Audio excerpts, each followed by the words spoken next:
on the Congress. Shame on everyone in here. Okay. We're all shamed, and please exit the building. Thank you. Is it time? Well, we're actually 2 minutes late, Mr. Secretary.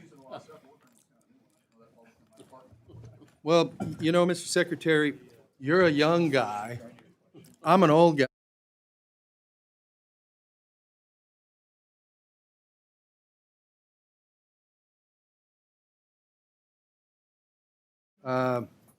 On Homeland Security is now called to order. Welcome back to the House, Mr. Secretary. It has been our tradition to have the Secretary of Homeland Security appear before the committee about once a year on average. And so since it's been, I think, a year ago last May since your predecessor was in front of the committee, and we're right in the middle of the fiscal year process for 2026. We are going to have we're going to have a little visit with you, as is the tradition. And so I would like to start out by recognizing members for opening statements. I'm going to waive my opening statement. I reserve the right to do a closing statement if I see fit. But with that, and moving right along, to the gentleman from Laredo, the floor is yours for your opening statement. Mr. Chairman, thank you so much. And again, we want to thank you for your leadership. As you know, you'll be leaving Congress at the end of the year, and I just have to say it's been a pleasure working with you and your staff, along with our staff. So thank you again for the many years of experience. I'd like to welcome the Secretary again. It was a pleasure talking to you yesterday, and the Deputy Secretary also, Mr. Egger also, and we look forward for your testimony and the dialogue as we start here this morning. You know, there's many issues that we want to talk about, but before I get started, I like to take this time to acknowledge the bravery of a Border Patrol agent, Alex Medellin, who, while he was off duty, he responded to a fatal plane crash in Laredo, Texas. On June 16th, he joined first responders and Good Samaritans to rescue people from the flames of an airplane that crashed there in Laredo. I understand that his bravery is a reflection of the courage and the commitment of those that serve not only Laredo, but all across the nation. But I just wanted to say thank you for that individual, that Border Patrol agent. As I move forward, we certainly want to look at hearings that we've had in the past, and I think it's we know the work that Homeland does. It's critical to the national economic security, safeguarding physical and technological infrastructure and networks, and making sure that we counter the foreign threats. And again, I appreciate all the work, and we understand the way threats have been evolving and the way this committee has been working with your department.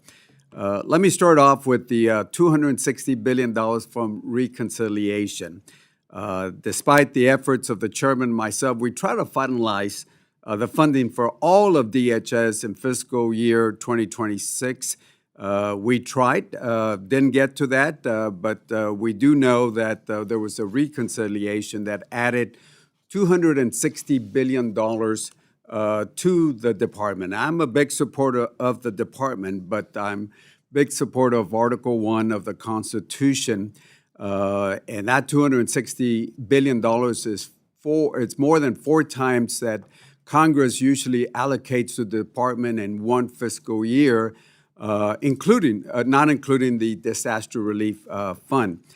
These funds were never considered by the members of this subcommittee, nor did the reconciliation include a single safeguard to keep the funding accountable to the taxpayer. That should concern every member of this appropriations panel. The power of the purse and the duty of oversight are inseparable, not because Congress is entitled to this authority, but because the American people deserve accountability. We attempted during the markup to add additional oversight to the reconciliation through various amendments, but we were not able to do that. We did have a few of those amendments that were put in the chairman's mark, and I certainly want to thank the chairman for adding some of that. A lot of the language that we were trying to add have been there for many, many, many years, but were lost when the Border Patrol and the ICE were removed from the FY26. And I'm a big supporter of ICE, of Border Patrol, but I want to see those safeguards. And they've been common sense measures like reporting deaths in federal custodies, minimum standards for detention contracts, partnership agreements, and certainly protections, as we talked yesterday about the Riverland in my district. I do want to say that I am thankful to the chairman because he did reserve some of those protections in the chairman's mark, and I certainly want to say thank you for that. I believe in strong border security, but it's got to be more than fiscal barriers, especially to the border communities where we've had historical lows. I think the numbers have gone down by 96%, and I congratulate all of y'all. I did not support open borders, and I do not support open borders. But again, we got to have the right measures at the border. And keep in mind, the numbers went down without a single foot of border wall being constructed, without a single foot of border wall constructed. In my opinion, it's something that I've advocated for many years. You got to have repercussions at the border. You can't slap people on their hands and say, come into bienvenidos a los Estados Unidos. You got to have repercussions at the border. And then at the same time, you got to work with our neighbors, Mexico and other countries. And again, numbers went down. I believe that your numbers are at 96% without a single foot of border wall. But again, we got to look at what's important, and technology, intelligence, well-trained personnel. I think we have reached 21,000, almost 21,500 Border Patrol agents, which I support, and I supported funding for our Border Patrol. But we got to include our communities when we talk about border securities. The right policies matter. And as I mentioned, repercussions at the border for anybody that enters the border, the United States illegally, we got to have those repercussions. The reality is the $260 billion that we added, it's going to run out. It's going to run out in 3 years. And when we talk about hiring, the 21,500 Border Patrol agents, and as you know, the reconciliation added 3,000 agents to this, but at the end of this, we got to annualize their salary. So again, we got a lot of issues that we certainly want to look at, and I look forward to asking some of the questions of Mr. Secretary. It's always a pleasure seeing you again, and the Assistant Secretary. Look forward to working with both of y'all. With that, I yield back the balance of my time. Thank you, Mr. Cuellar. So I'm going to go to you now for questions. Shall I deduct a minute 44 from your questioning? No, sir. You should add an additional minute and a half. Thank you for your advice. I want to let the committee members know that we had a couple of ways to go with this, and so I thought it would be, especially with what's going on or not going on the floor, or that we don't know for sure what's going on the floor. We're not going to do 2 rounds of questioning, but Mr. Guest, would you like to come grab your seat? Or are you sitting by the door for reasons the rest of us should know about? If there's a problem, we'd like to go too, but anyhow.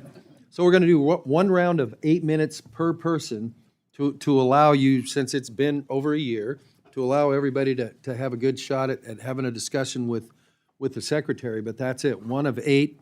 And so, and I am going to attempt to be fairly disciplined about the 8 minutes.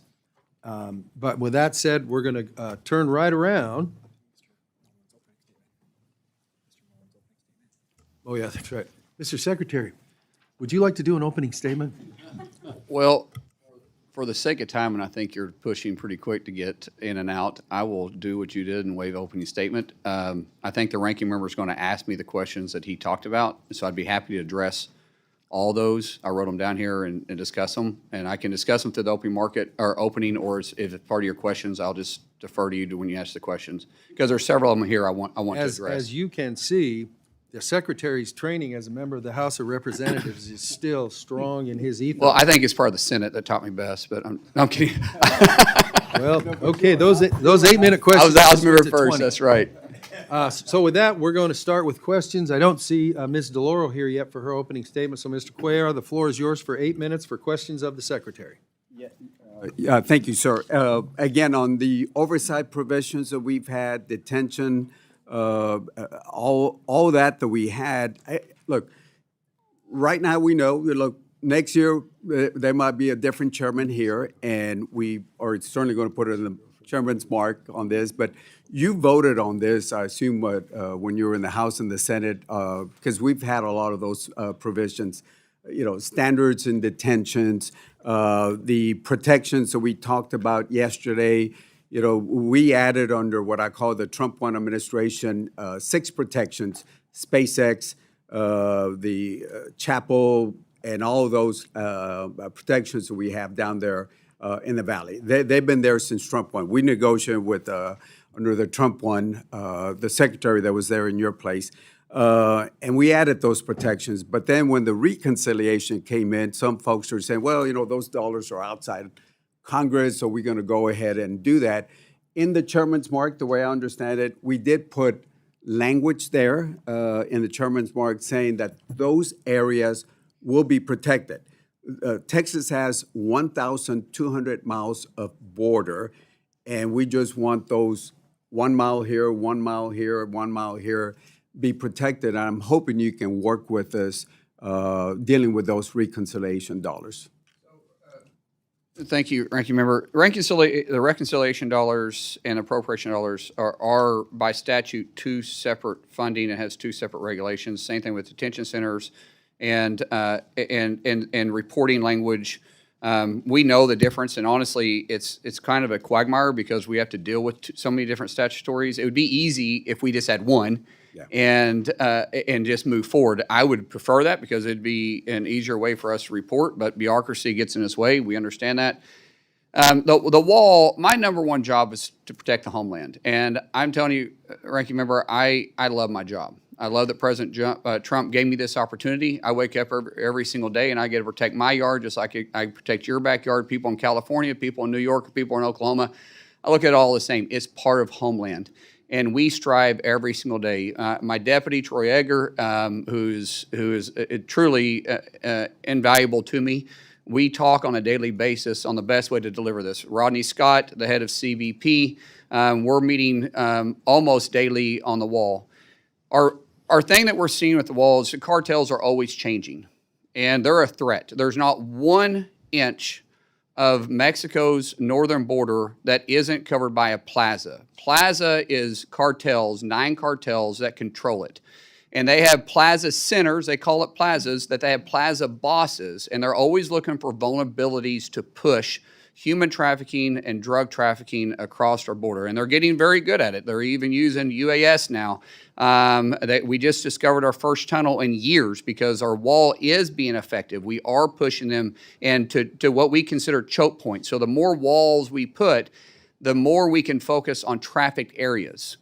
And we take a hard look at this. And there's members on this committee that has called me about it, and there's committee and other people throughout the House and the Senate that when you call, I answer the phone. If we got to go out there and take a look at specific areas, we will do that. I've been on helos, traveling those borders. We've been in vehicles traveling those borders to see where are the most sensitive areas, because we want to be cognitive of the surrounding areas, but we also got to take in first and foremost the safety of the homeland.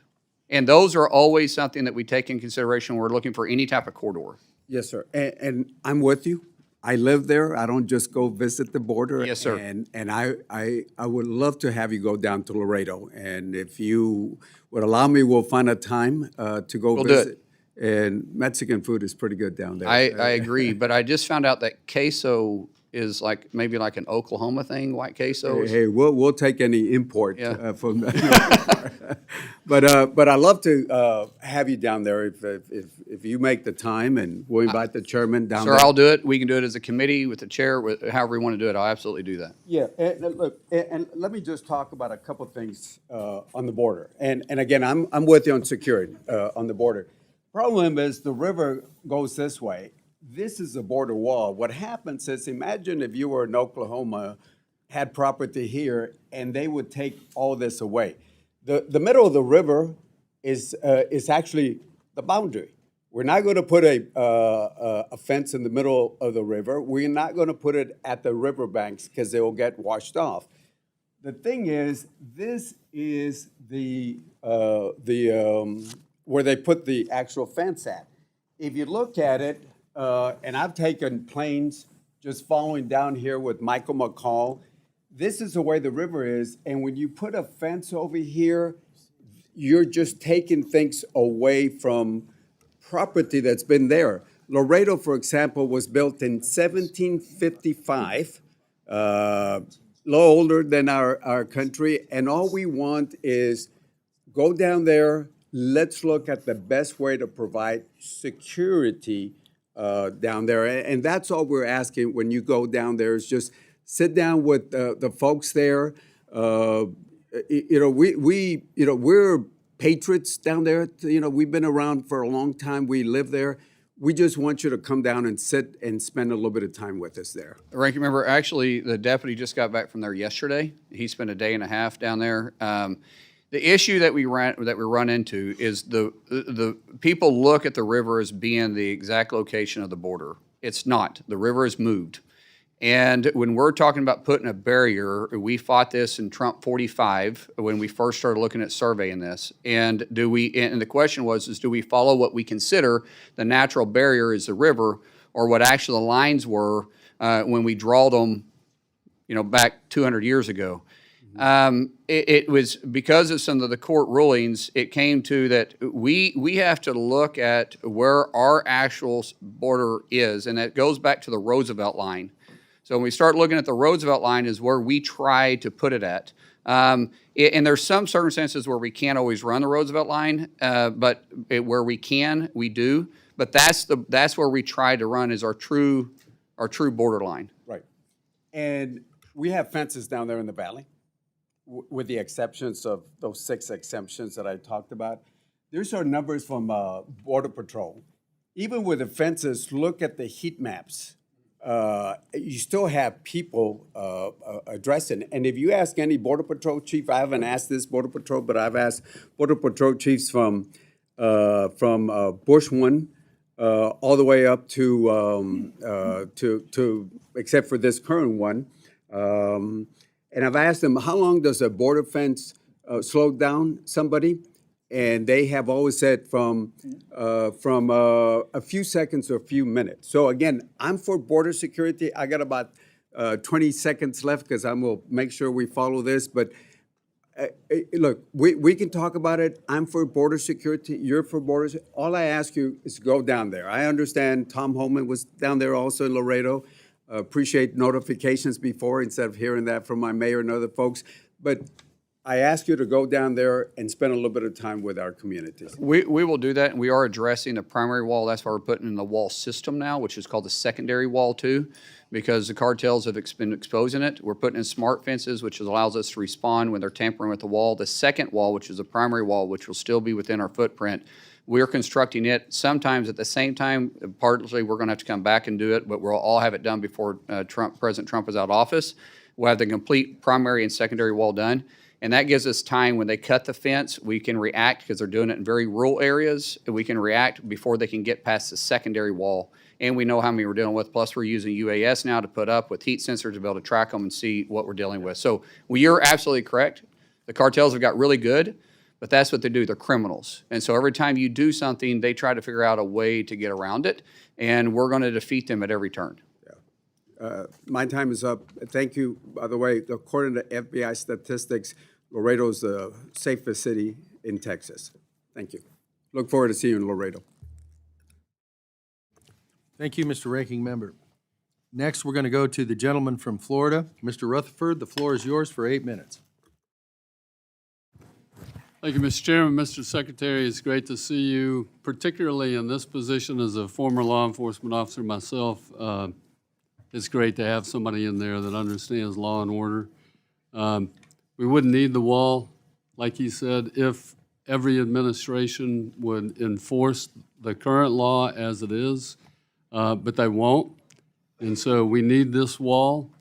The first one is an impediment. The second one gives you time to get there, and great plan. I want to speak a little bit about organized retail crime and cargo theft, because they are no longer isolated property crimes. They are sophisticated, they are interstate, and they are often transnational criminal enterprises that threaten the integrity of the U.S. supply chain.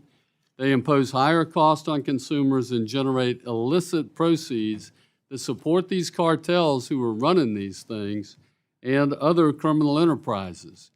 I would also mention that these are the non-domiciled CDL drivers that are killing our American public out on our roadways because they don't know how to drive.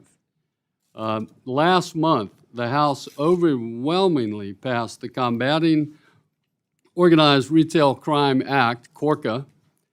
This committee also passed the FY27 Homeland Security Appropriations Bill, which we included language in that bill for the $4 million to establish the Organized Retail and Supply Chain Crime Center that would be created through CORCA. So we're funding it in advance, hoping that the Senate will do the right thing.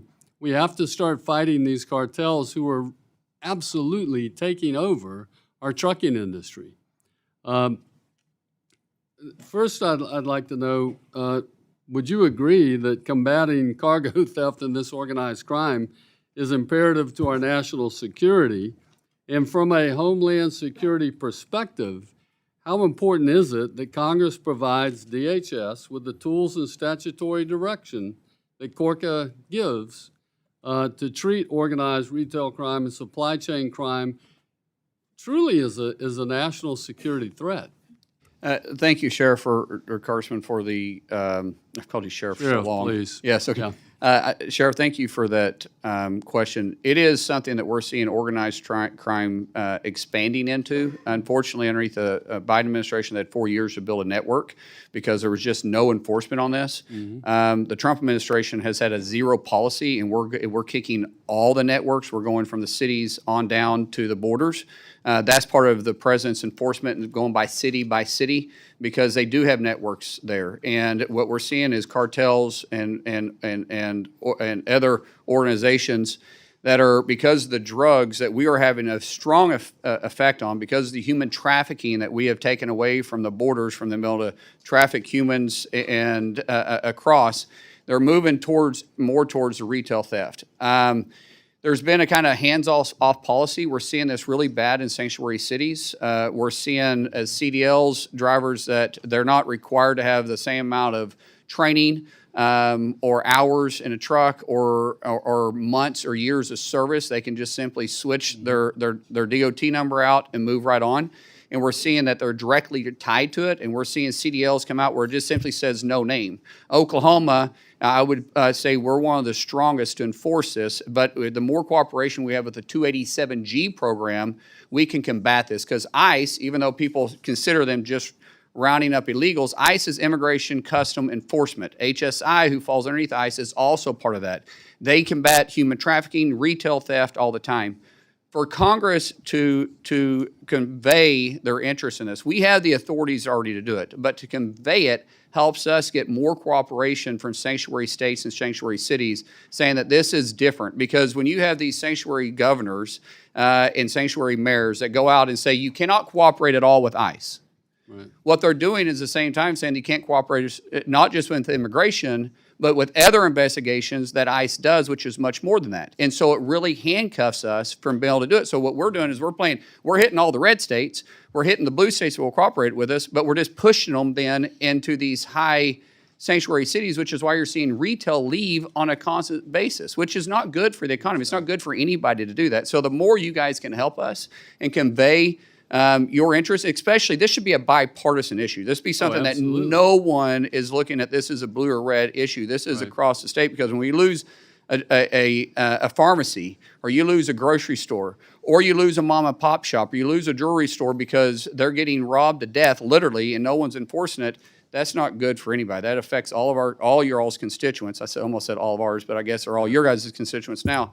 And we just simply want to enforce laws. What we don't do at DHS is pick and choose which law to enforce. We enforce the laws that Congress passed. Right, and I think it's important that DHS and DOT, that we come together on this, because part of the enforcement, I can tell you, if you want to end this, let's start seizing some of those trucks instead of giving passing the cargo on, and when we stop these Right. We have the drivers authority. who are violating cabotage, let's start some seizures and forfeitures on these vehicles, and that'll stop. We actually have that authority through the 287G program. And when I go back to Oklahoma, even though we have 4.3 million people in the state, we have more arrests under the 287G program, and we've revoked and confiscated more illegal CDL drivers than any other state. The only one that has more arrests is Florida. Their population is quite different. Right. Oklahoma has stopped, revoked license, and arrested and confiscated vehicles more than any other state, because we have complete cooperation with the 287G program. I'm glad you brought up 287G, because that leads right into my next issue. Because when I was sheriff, I started a 287G program within my jail. I didn't know it was that old. Oh yeah. I'm kidding, sir. Thank you. But here's the thing. We've made significant investments in the program, and I want to say thank you. You all have done so much in expanding the 287G program across the country. I think there's now over 2,000 state and local agencies involved in the program. That's phenomenal. So can you talk a little bit about that and how important that is? I can tell you the former ICE chief who retired told me in the hearing, it's the best thing since sliced bread. And we can't get these darn sanctuary cities and states to participate in this program. And I like your idea, Mr. Secretary. We need to find a way to hold them accountable. Yeah, so the 287G has been super successful for us. One of the things that I want to kind of tie back to, because again, that's allowing us to have the partnerships with all the sheriff organizations. The Secretary has been very focused on recovering UACs. Children that made it across the border, 450,000. Through the Secretary's leadership and working with the White House, we've been able to use the 287G program. We've been using Big Beautiful Bill money to actually work and fund that, basically helping the Sheriff's Department and going out and working with us to help us locate these kids. We've located over about, 108? Yeah. 147,000. 147,000. And again, it really thanks to you guys funding the Big Beautiful Bill, being able to give us the money. And really with the partnerships with the sheriffs, this also helps build your local communities. This money goes directly to them. That helps them build up their facilities, their capital, their cars, all of that stuff. So thank you.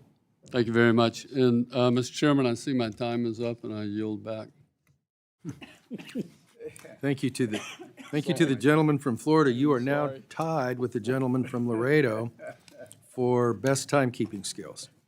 It is my understanding that the distinguished ranking member of the full committee wants unanimous consent to enter her opening statement in the record. So if that's true, without objection, so ordered, and the floor is yours for 8 minutes for questioning. Okay. Well, I was just going to say, because I was late and my colleagues have been sitting here as I would, I do want to put my statement into the record, but let me just have my colleagues go first, and then I'll come back, okay? Thank you.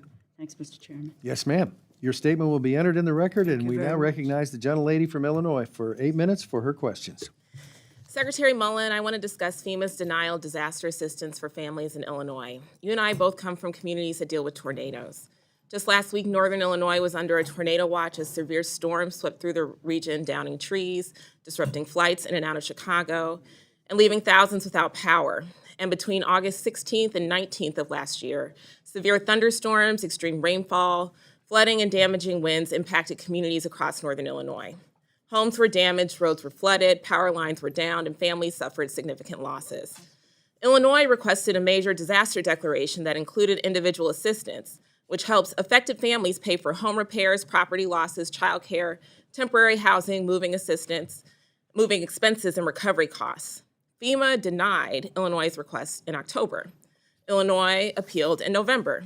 Then on February 7th, 2026, FEMA denied the appeal and reaffirmed its decision.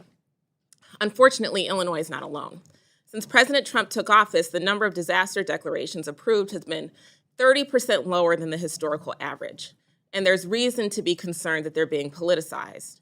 An analysis from March of this year found that FEMA approved just 23% of disaster requests from Democratic-led states compared to 89% from Republican-led states. Don't get me wrong. Concerns about FEMA's response are coming from both sides of the aisle, including from your former Republican colleagues in the Senate. This should not be a partisan issue. Americans expect timely disaster assistance decisions that follow the law, not politics. What makes this even harder to understand is that Republicans have provided DHS with tens of billions of dollars through reconciliation funding twice on top of annual appropriations. Your department has repeatedly stated that this funding could support operations for years, yet families in my district were told there was no assistance or funds available to help them recover. On top of that, this committee does not have a comprehensive spend plan explaining how these funds are being used, despite my repeated requests over the last several months. Secretary Mullen, will you commit to a member-level meeting with my colleagues and I to discuss why Illinois' disaster declaration was denied and to see how we can support my constituents? Ma'am, we haven't denied anybody a meeting with us. If you reach out, we'll meet with you, just as long as, and we'll do it in a timely fashion, maybe not the next day, but we'll get to it as soon as possible. But I do want to address, if you don't mind, what you talked about here on politicizing it, because I don't. I actually don't want to talk about politicizing. Well, but if I want to meet with you. To but I mean, discuss this in but depth. you made some This is my accusations time, here Mr. about Chairman. President Trump that's actually not accurate, because Mr. Chairman, if you're going to make accusations, though, you have to let us Chairman, respond back to them. reclaiming my time, Mr. Chairman. Okay, so you're lying about Mr. it then, Chairman, because you don't want to hear the truth. Mr. Chairman, this week President Trump's Mr. nominee. Secretary, the record will reflect that you have agreed to meet with the lady and her folks, and since I'm trying to keep people in 8 minutes, please proceed. Thank you. This week, President Trump's nominee to head FEMA, Cameron Hamilton, appeared before the Senate Homeland Security and Government Affairs Committee and pledged that FEMA would be fair and reasonable when evaluating requests for disaster aid.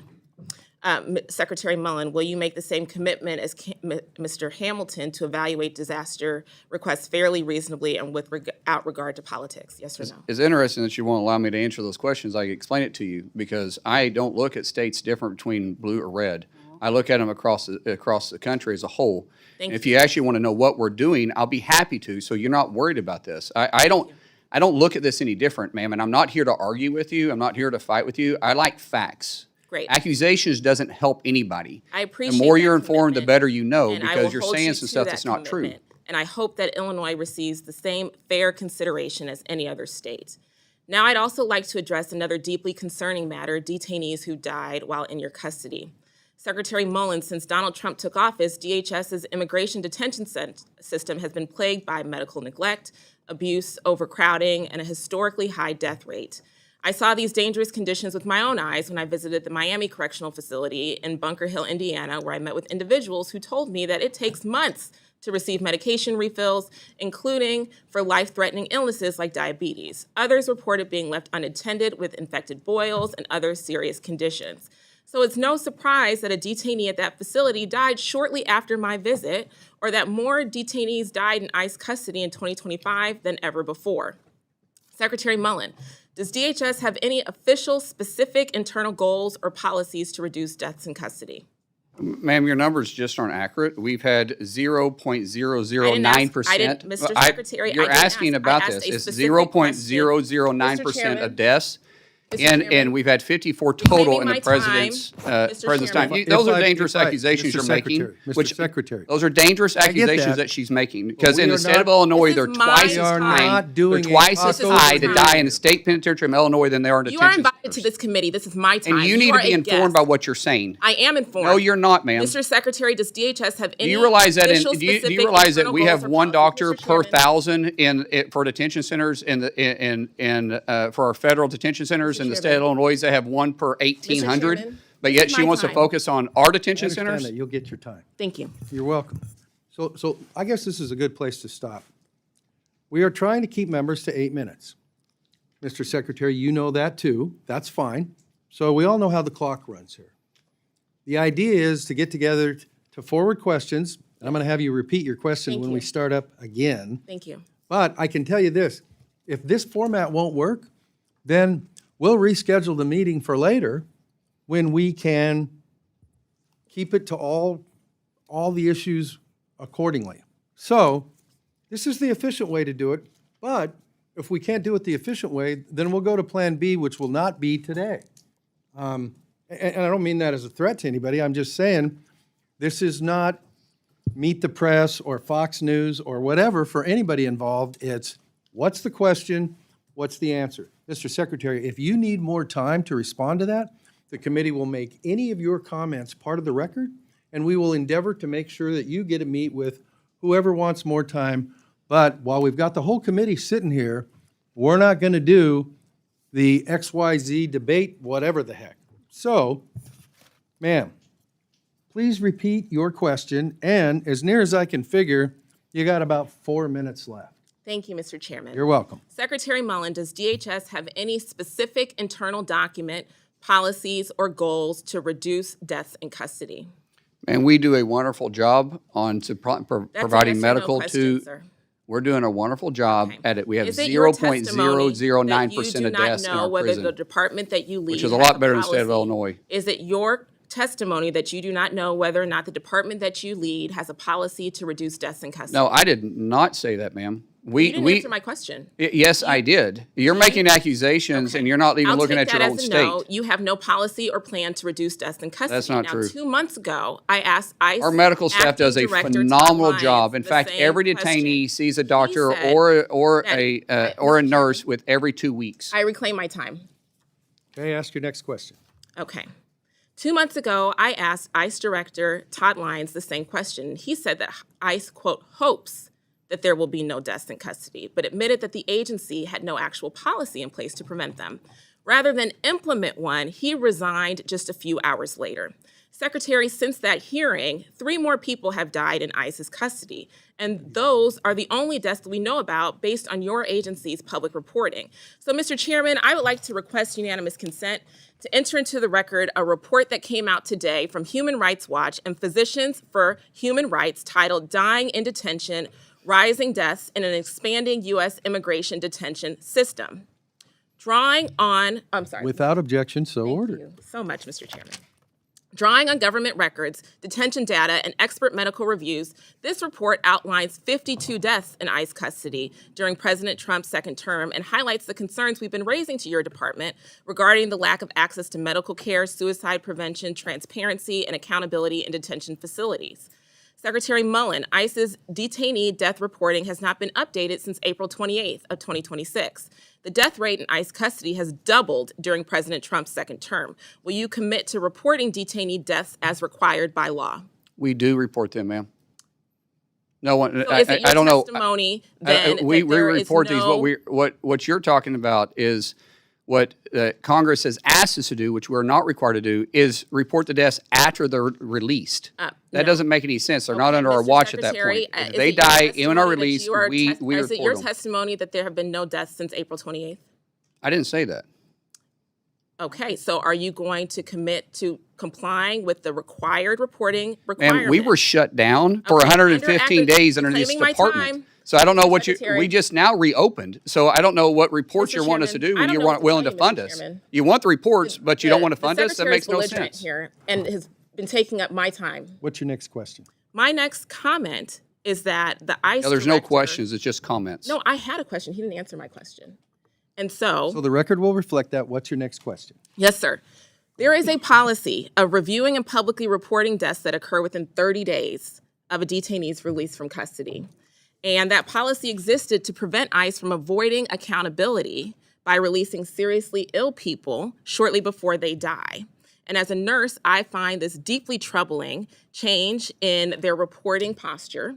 Families deserve answers, and Congress should be able to conduct oversight, and the American people should have confidence that deaths connected to federal detention are not being hidden through administrative loopholes or filibustering. Transparency is not optional. There are laws and reporting requirements, and if this administration is unwilling to account for what happens to people in its custody, then it's Congress's role to question whether it deserves more authority, more detention capacity, or any additional cent from the American people. Mr. Chairman, thank you for letting me finish my comments, and I yield back. Thank you. You have been much more timely than a couple of your predecessors on either side of the aisle, and I appreciate that. Mr. Shreve, you were here first. Are you having a good time so far? The floor is yours for 8 minutes for questioning. Thank you, Mr. Chairman. I have been interested by the chippy discussion this morning, and the subject is important. I appreciate this opportunity to put some questions to our Secretary. Mr. Secretary, thank you for being with us. Saw you in Indianapolis not too terribly long ago when you came in with Senator Young. So congratulations on the new work. I want to use my time to focus on some practical issues that matter to my home state. The subjects are roadway safety, trade processing, and counter drone readiness. And so if I could start with roadway safety, Sheriff Rutherford spoke in this lane to some degree, but Indiana, like Texas and other states, specifically suffered 2 crashes recently involving individuals that were unlawfully present in the U.S. operating commercial vehicles. 5 Hoosiers were killed. These tragedies expose a weakness in our federal verification system. In both cases, the drivers were able to obtain or to maintain CDLs, commercial driving privileges, because the DHS SAVE system did not accurately reflect their immigration status. That's why I introduced the Verify Act. The purpose is pretty straightforward. It modernizes SAVE to make sure states have accurate, timely immigration information before issuing or renewing licenses to people that can plow an 80,000-pound rig up and down our highways. Hoosier families, like families across our country, deserve confidence that this federal system is working, that the information is timely, and that ineligible drivers are not allowed to get behind the wheel of these big rigs. Mr. Secretary, how will the Verify Act help ensure that states can quickly timely identify illegal aliens before licenses are issued or renewed? And if I may append to that, what additional steps is DHS taking to ensure that CDLs meet all federal requirements that are already in place, sir? Well, Congressman, we work closely with Secretary Duffy with the Department of Transportation to do this. That obviously falls underneath his committee, and but we do find them on the road when we're enforcing 287G, and when we do, we report it to him. So when we're doing road enforcement, we work hand in hand with the Department of Transportation. When it actually comes to the license being sent out, we can investigate them if they're being done illegally. The standards that is set for federal, not state CDLs, but federal, so if you're crossing state lines or interstate versus intrastate, when that happens, we are constantly in communication with other agencies as well. So some of this stuff, especially if it's negligent, we can work closely with the FBI if we feel like it's organized crime, to which the sheriff referred to a while ago. When we're talking about unlawful CDLs that are issued for international or for intrastate, not just interstate, then we also work closely with the Department of Transportation. We go after the illegals that shouldn't ever have the documentations to begin with. So when we find the documentations, we work with that. And Congressman, can I ask you to do me a favor and let me respond to Ms. Underwood, since she wouldn't, so I can point out some of the hypocrisy between the federal detention centers, but yet most Democrats don't pay attention to their own correctional facilities, because we see this quite common in our state. So just some facts here. Illinois has failed in 29 of their facilities to have adequate medical or dental care. That's from their own state health inspectors. Illinois employs 16 full-time physicians for 29 facilities across the state. We're 1 for 1. Every detention center has a doctor put on staff. Illinois has a quarter of their facilities that don't even have a medical director. 60% of their nursing positions are vacant right now. By the way, this isn't the state of Illinois. They have one doctor per 1,875 detainees. We have one per 1,000. Plus, we have nurse anesthetists that offset much of it. Illinois' state correctional facility doesn't. So I would suggest that maybe our Democrats should look at their own backyard and look at their actual constituent base. We have people in our detention centers that enter this country illegally, and we're trying to get them off our streets because one death at the hand of an illegal is 100% preventable. And they shouldn't be in this country if they didn't come here legally. All right. Well, I was glad to offer you that time to respond to my colleague from Illinois and then back to Indiana. We have Very good. You have 3 minutes on the Indiana project. Thank you, sir. Mr. Secretary, Indianapolis is not only my home, but it's home to the second largest FedEx air hub. And the subject of foreign trade zones matters much to distribution-based economies such as that which we have in Indiana, the crossroads of America. Businesses in and around my district depend on the functioning of these foreign trade zones. They offer not just logistical convenience for Hoosier manufacturers and employers. They mean savings through duty restrictions, lower processing fees, reduced costs, helping companies compete. And we compete globally, doing value-added work here in the U.S.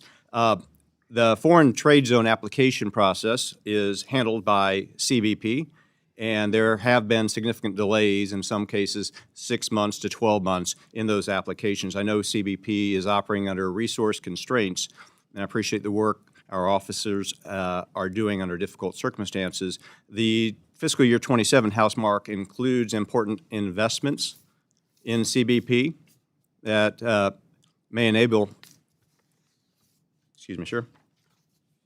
modernization in the automated commercial environment improvements.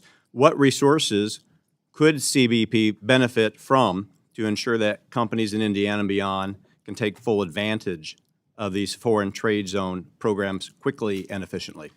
Consistent funding is the most important thing we can have, which is what Reconciliation 2.0 does. It gives us 3 years of full funding, so we can't allow some of the radical that serves in our chambers to play games with our custom border protection.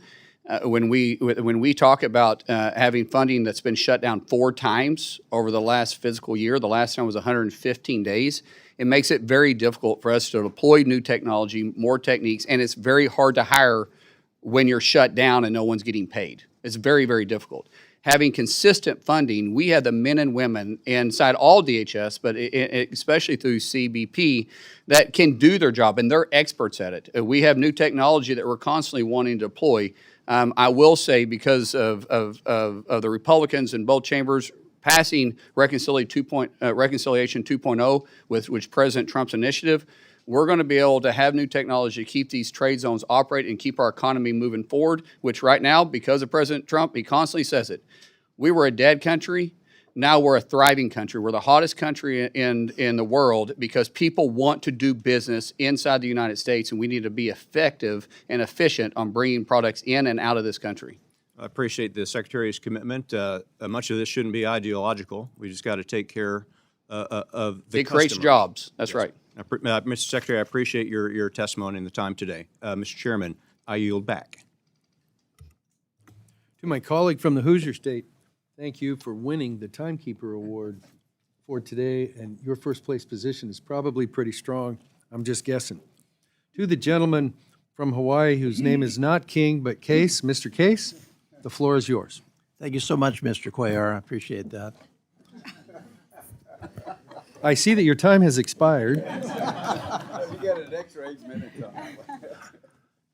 on Mr. Secretary, I want to return to a point that Mr. Cuellar for real made in his opening statement, which comes down to this basic point.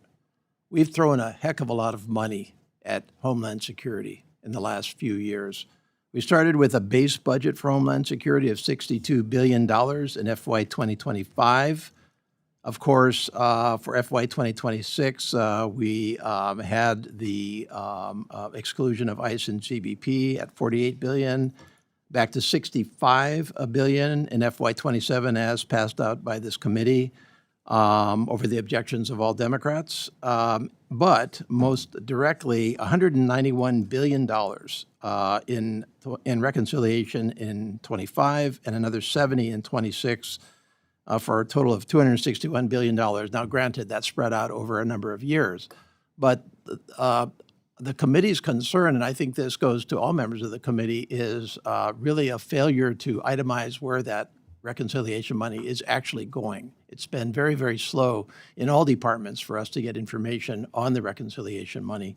And so I'm just wanting to understand what information the department has provided to the committees of jurisdiction, both funding and authorization, on your actual utilization of the reconciliation monies. And, I asked that in the two tranches. First of all, the 191 billion. Do we have the information from you we need now to know where you're spending that money? And then the 70 billion as well, which is more recent, granted, but we still need that information to make budget decisions. Congressman, thank you for the question. And I just got to say, honestly, you guys have a beautiful state. I hate what you guys have been through since I've been in office. You guys have had 2 trillion gallons of water dumped on your beautiful state. Earthquakes and volcanoes. And Governor Green and I have worked very closely together. I seriously think I talk to him more than I do my own governor of the state of Oklahoma. There's not a week that goes by we're not visiting. We've done pretty good about getting you funding there. It's interesting because through reconciliation, we're required by statute on what we report and what we don't report. Because we had to go through reconciliation to get funded, and it shouldn't have been that way. I would have loved to have done it through regular order because we had some substantive changes that was in the first bill that we brought up, but because we started playing politics with it, and I'm sure that wasn't you, but there was politics that's played with it because there's no excuse for not funding ICE and CBP. There's reconciliation issues that on the statute side of it, but we are trying to be as transparent with all the dollars that we spend. There's nothing that we don't want to share. We have nothing to hide. I tell all of our employees, we do stuff here. I don't do anything under the table. I understand that we were way behind on reporting from the previous secretary. We're trying to catch up on all the letters that was sent. We're trying to catch up on all the requests that was sent and some of the stuff that we're behind. We're not there yet, but I can tell you, I'll let the deputy talk about this. His office and the undersecretary's office, once it gets filled, works on this nonstop. So the short answer is we, especially for the 191 billion, we have all the detail that's required. I did see letters coming through from this committee asking for this information. Of the 191, there's approximately 124 billion that we've actually apportioned, worked with OMB going through, and we've committed or obligated about 66 billion at this point. And has that information been made available to us? It will be made available. There's the reporting process that and like the secretary said, with the delay, we've had a lot of challenges with the back office with all the delays with the shutdowns, but we'll be getting everything updated. And then within the department, we absolutely track this very carefully. Okay, and what about the 70 billion? Is that not due to us yet?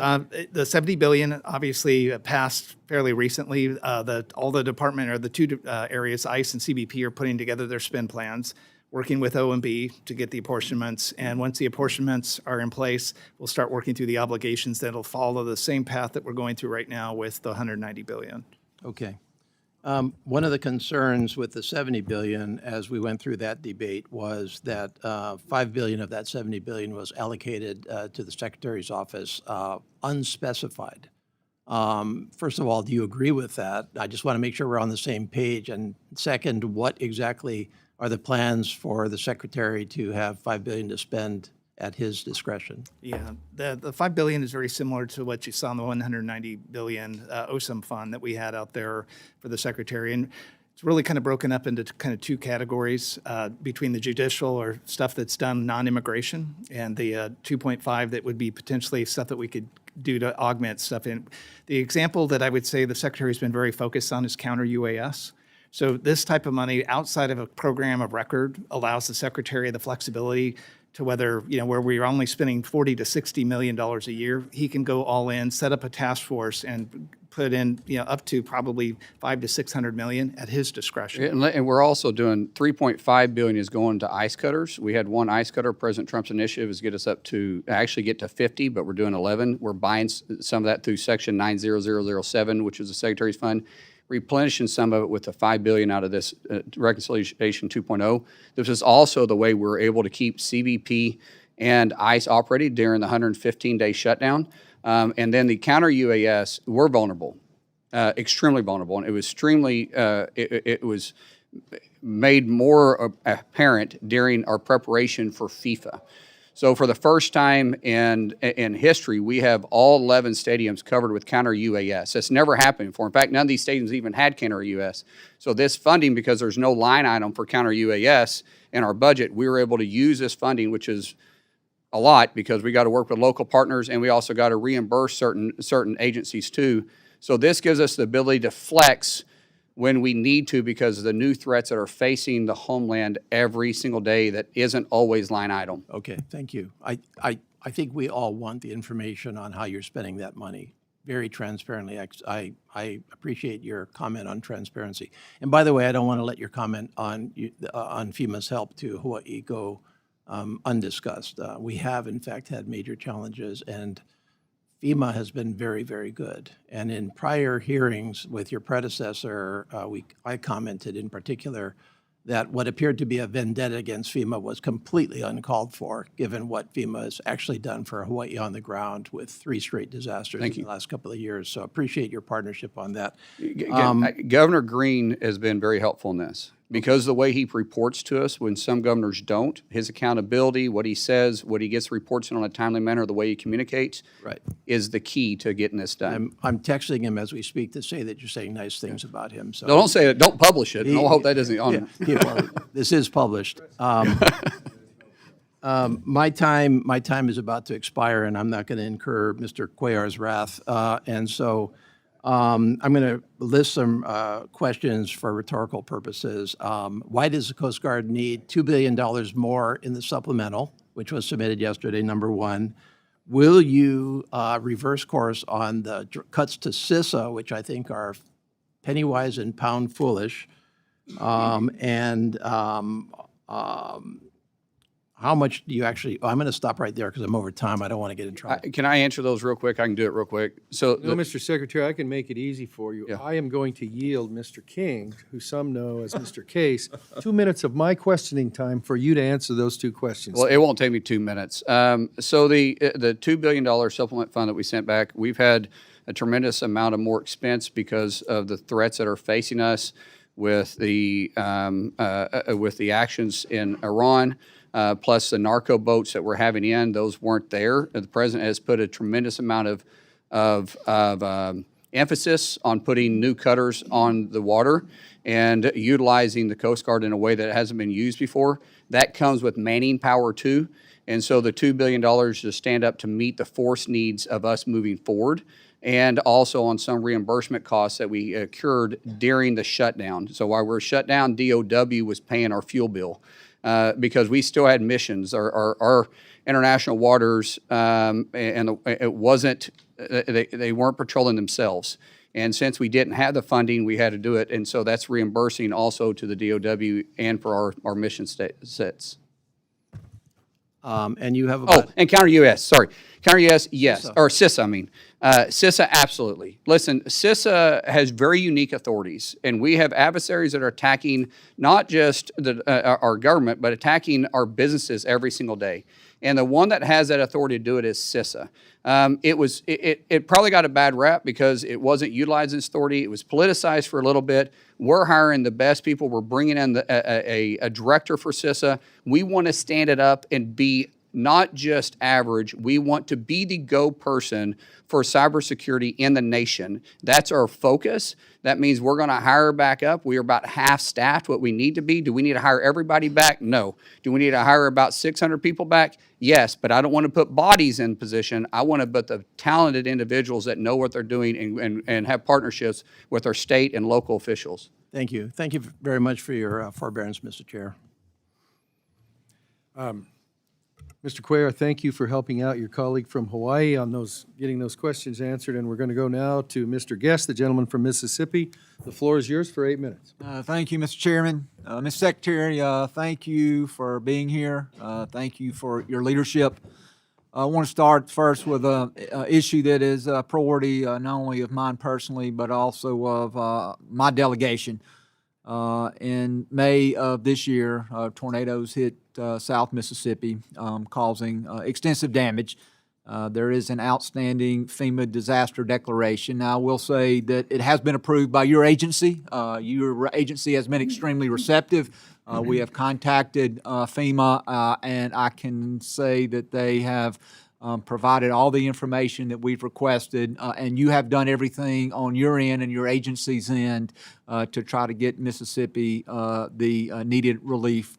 At this point, we are still waiting on that to be signed off by the White House. And so my request to you, Mr. Secretary, is if you would please press the White House to review the outstanding request for assistance because it is something that is extremely important to my home state of Mississippi.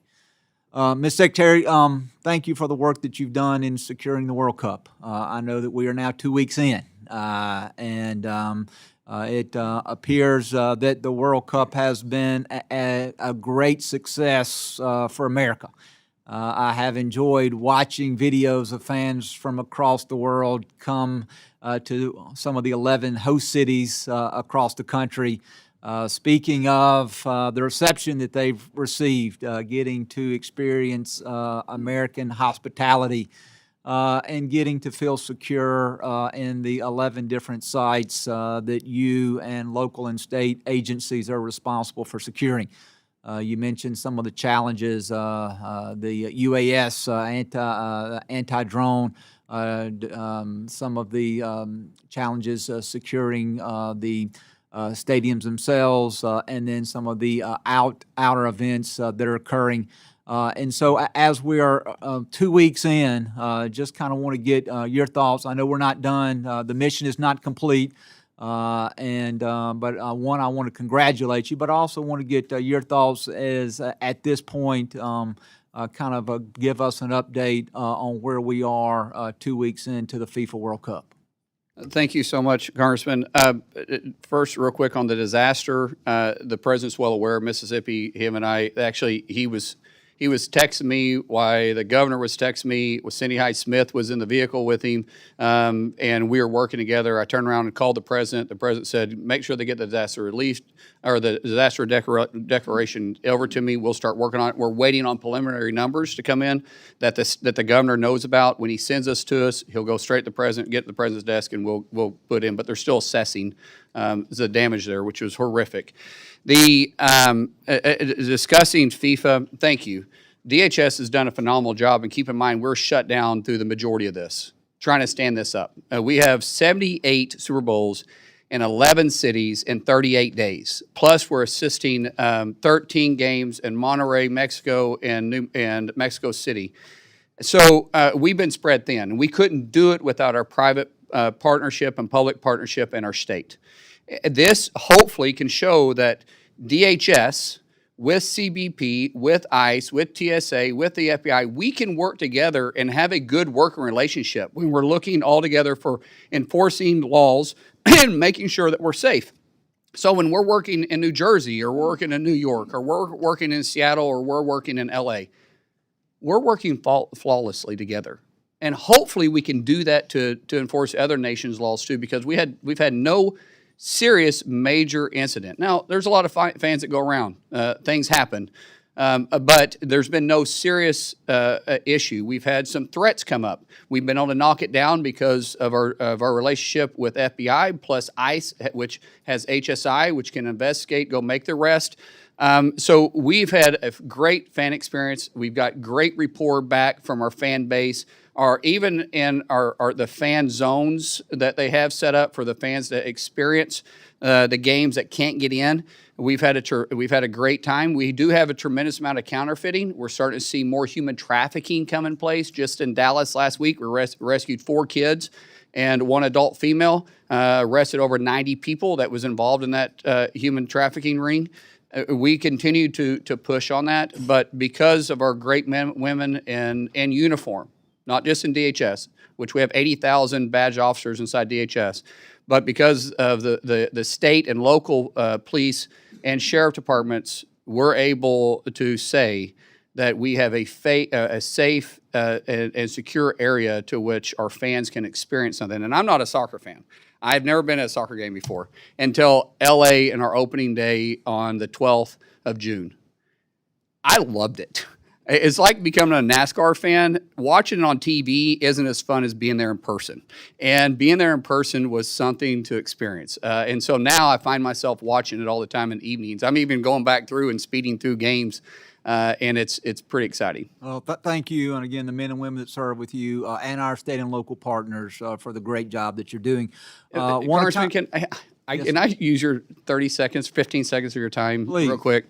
I want to, there's been two things brought up about deaths inside of detention centers across the United States, right? Across all the detention centers in the United States, there's been 54 deaths, 54, which is one too many. I get it. We don't want any deaths, but it's 0.0009%.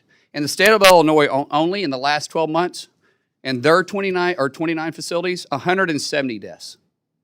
I just want to again point out the hypocrisy from those that are against our detention centers, which aren't even paying attention to their own backyard in the facilities. And by the way, these numbers aren't unusual to state penitentiaries across these blue states. And thank you for the job that you do of providing quality health care to those people that are in detention under your watch.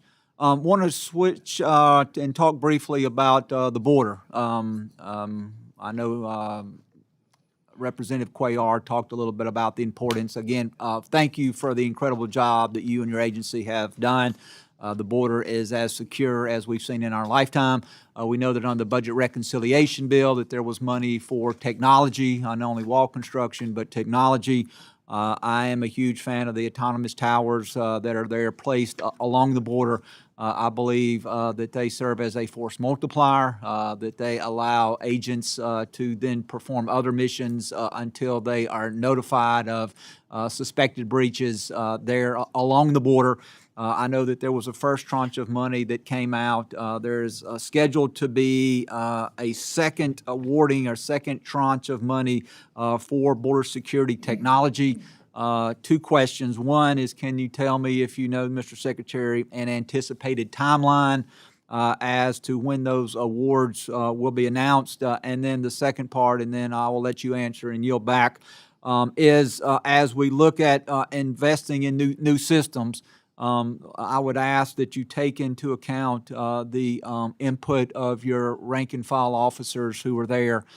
Too many times it seems like that systems have been purchased, not just within DHS, but across the government, that don't necessarily advance the overall mission of the agency. We don't seek the input of those people who are there going to be operating the systems. And so I know I'm about over, but I wanted to give you a chance to answer those two questions before I yield back. Absolutely. The technology we put in place is technology of today. We don't want technology that we bought last year and it's outdated by the time it gets put in place. So the AI is a game changer. It is a force multiplier. These autonomous towers do allow us to have capabilities that we didn't have in the past, but they've also changed since we first deployed them last year. We're currently going through new testing, new requirements that we see that was holes and laps in the systems, and also greatly taking the input of the individuals that patrol the area and where we need to be paying attention to. Some of those areas just, it doesn't make any sense because they have too much traffic.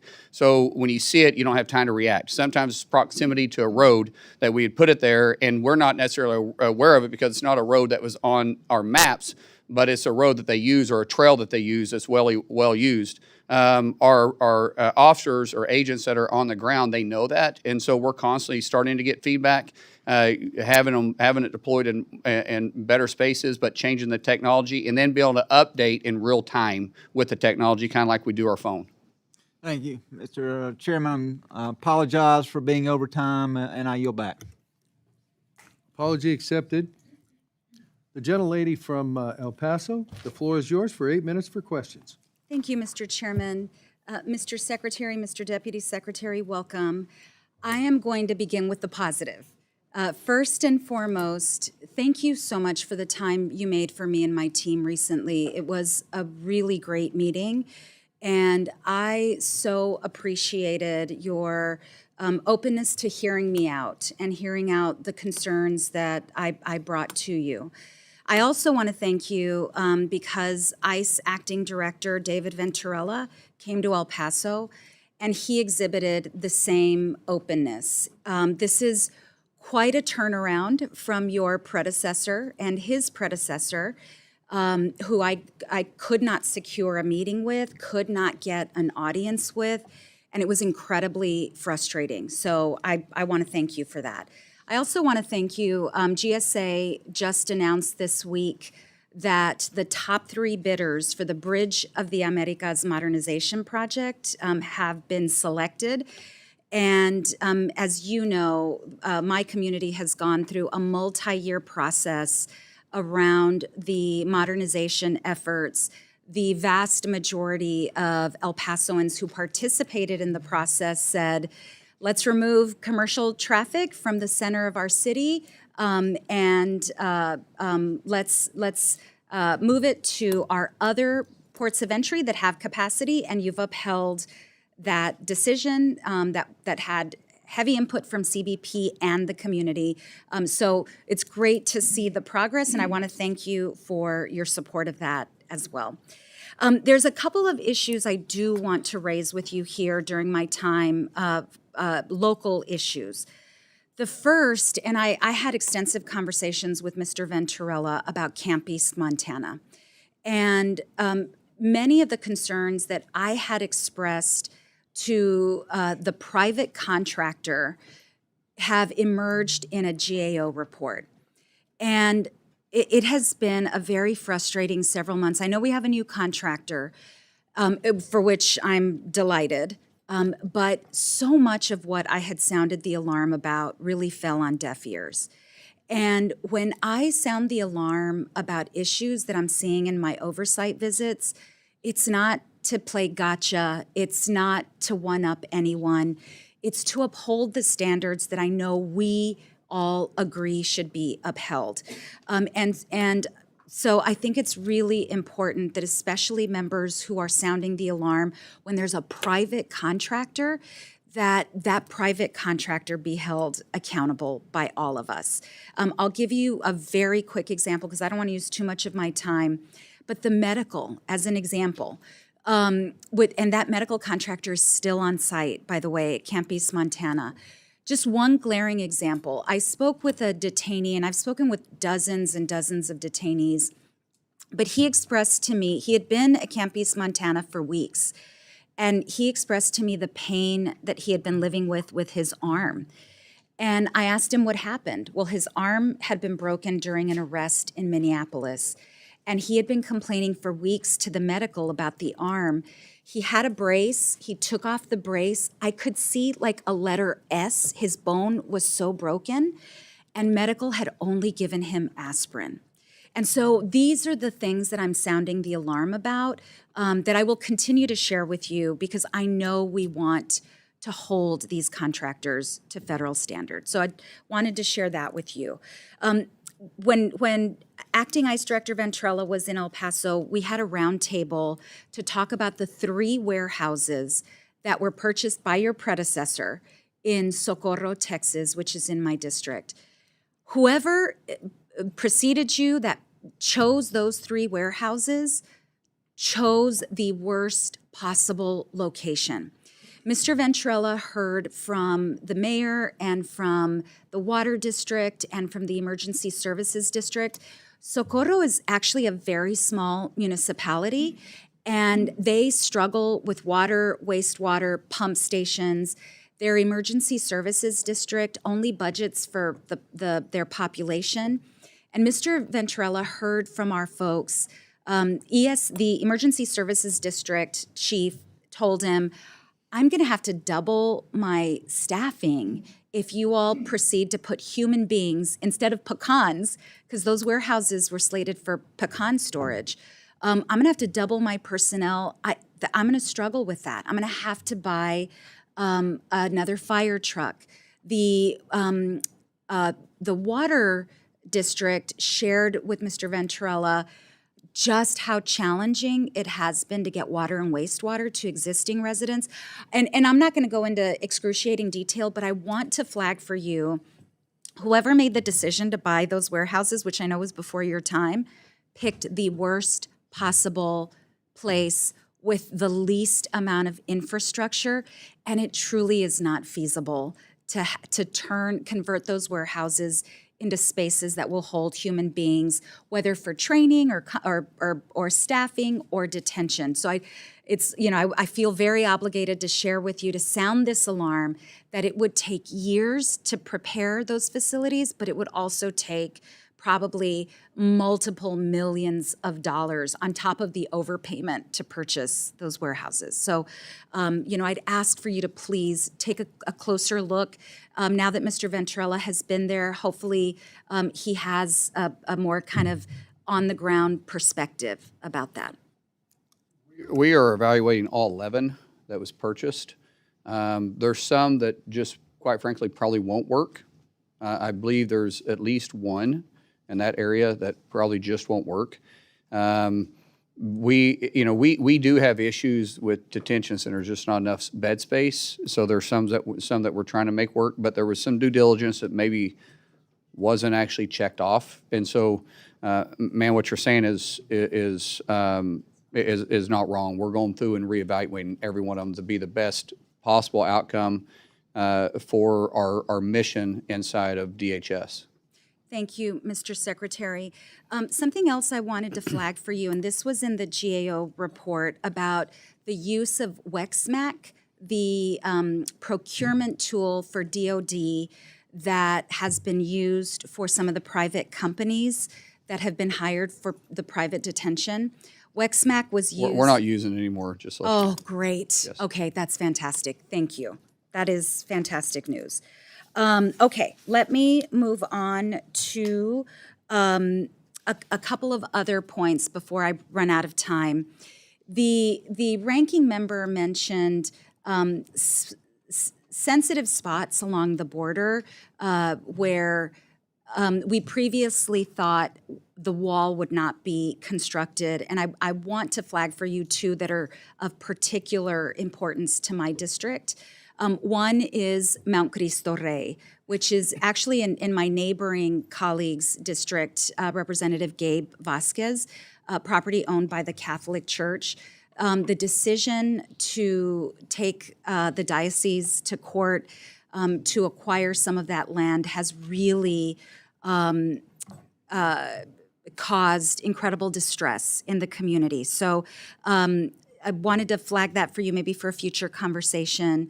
The other area, and this is way outside of my district, but a place near and dear to my heart and to my constituents' heart, Big Bend.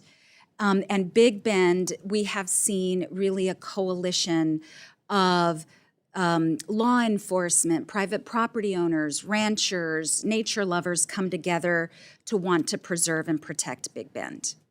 Big Bend, we only have like 2 miles now that we're going to put a physical barrier in. The rest of it will be smart fence, so there won't be a constant barrier across there.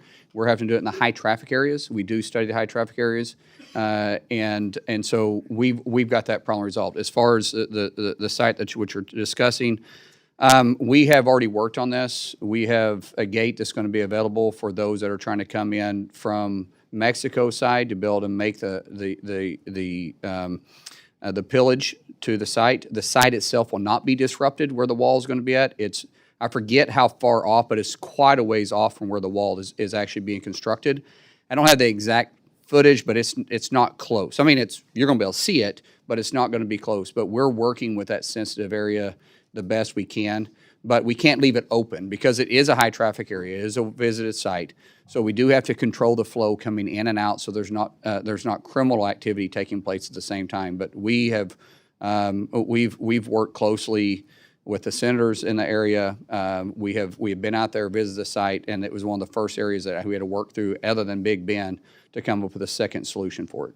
Thank you. It's not perfect, but it is manageable. I would like to connect with your team just to get more specifics. Absolutely. If you don't mind. Absolutely. And Reach I know out I'm to us. way over time. I have other questions, but we will follow up. Thank you, Mr. Secretary. Thank you, Mr. Chairman.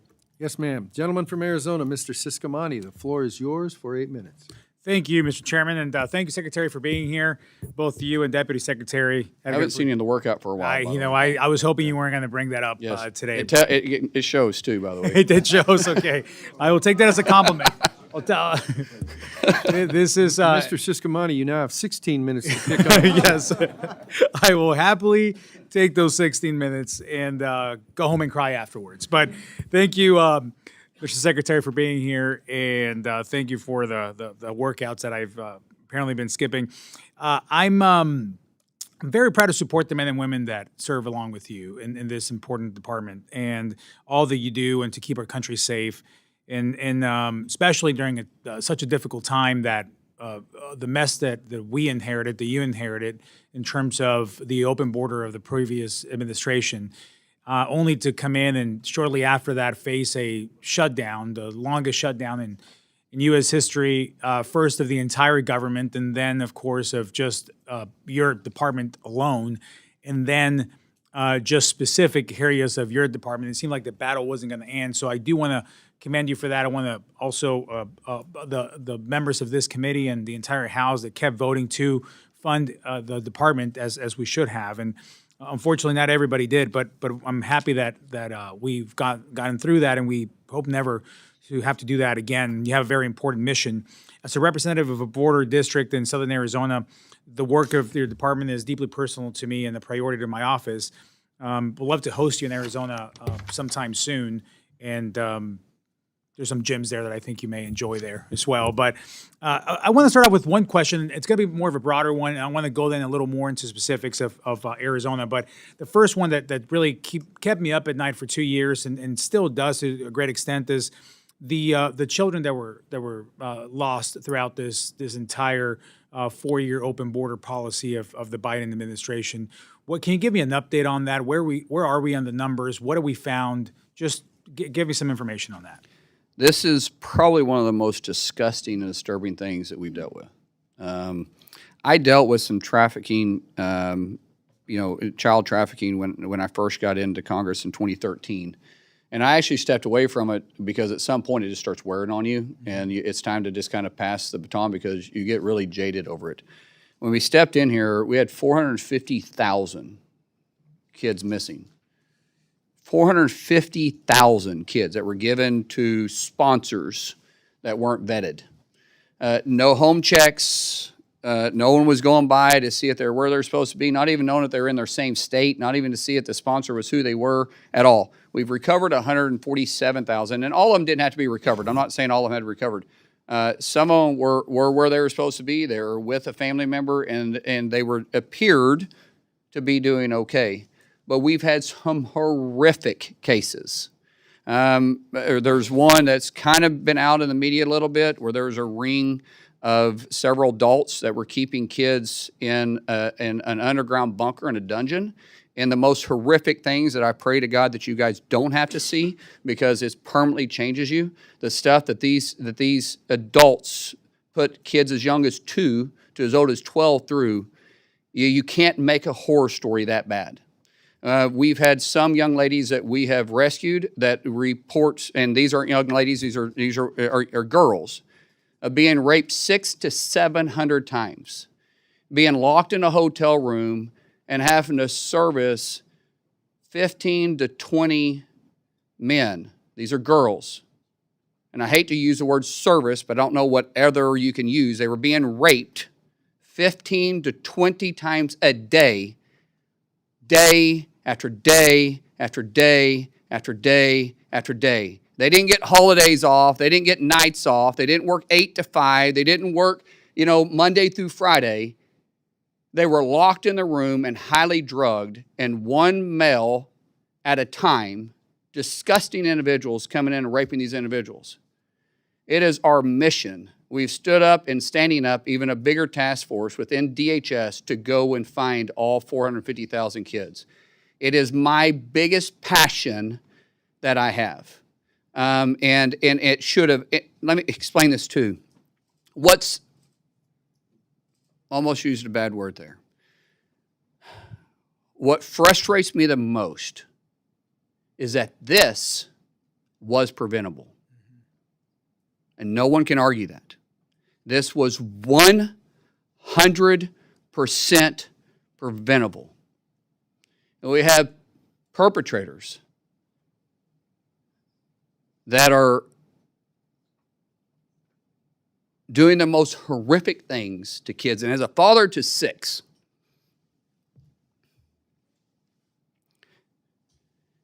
and 3 beautiful girls, when you see this, there's evil in the world. There's evil in the world. And we fed it. The Biden administration fed it for 4 years and took the innocent that's in my little girl's eyes, the innocence that's in our kids' eyes, that we pray to God never has to deal with this, that innocent is permanently stolen. And we're trying to just restore some type of comfort to these young girls. But let me explain to you, young boys too. Unfortunately, we're seeing a rise of young boys being trafficked. And it just disturbs you.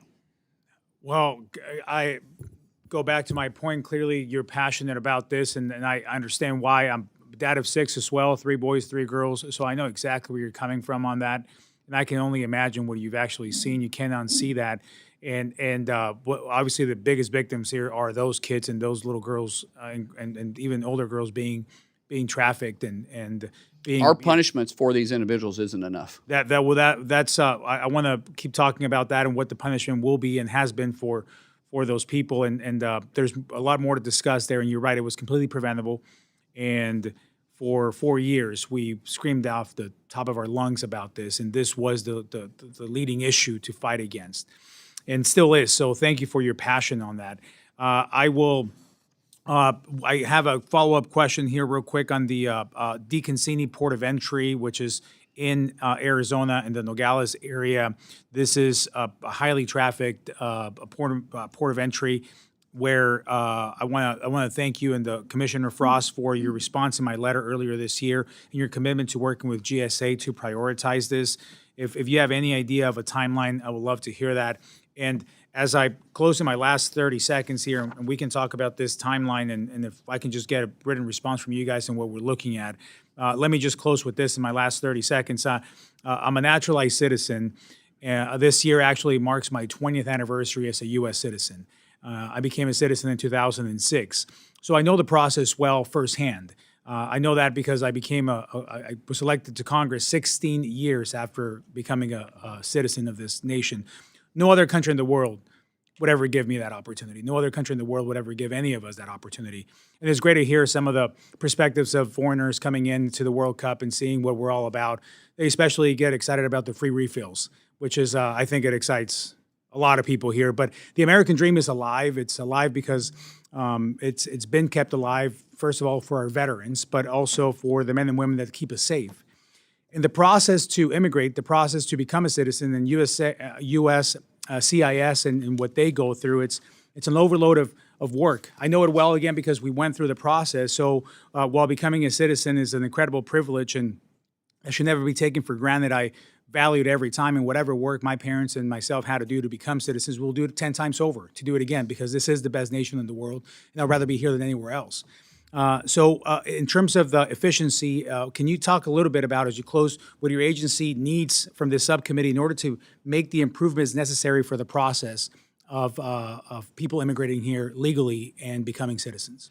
We are improving the bureaucracy and the redundancy in the system, but there is, as you said, there is a way to become legal. If you choose not to do that, you're making a conscious decision, and I can't help you on that situation. If you don't want to become a legal citizen, there's a way to be in this country legally, but you have to follow the laws that Congress passed and that we enforce. I don't pick and choose, I enforce. But there is a right way to stay in this country, and there's a right way to become a citizen in this country, and you can't go around that. There is more that we need. We've been working for immigration reform in this body. Really, the last time it was done, it was in 1959. Why was the last time it was done in 1959? Because we make politics out of it.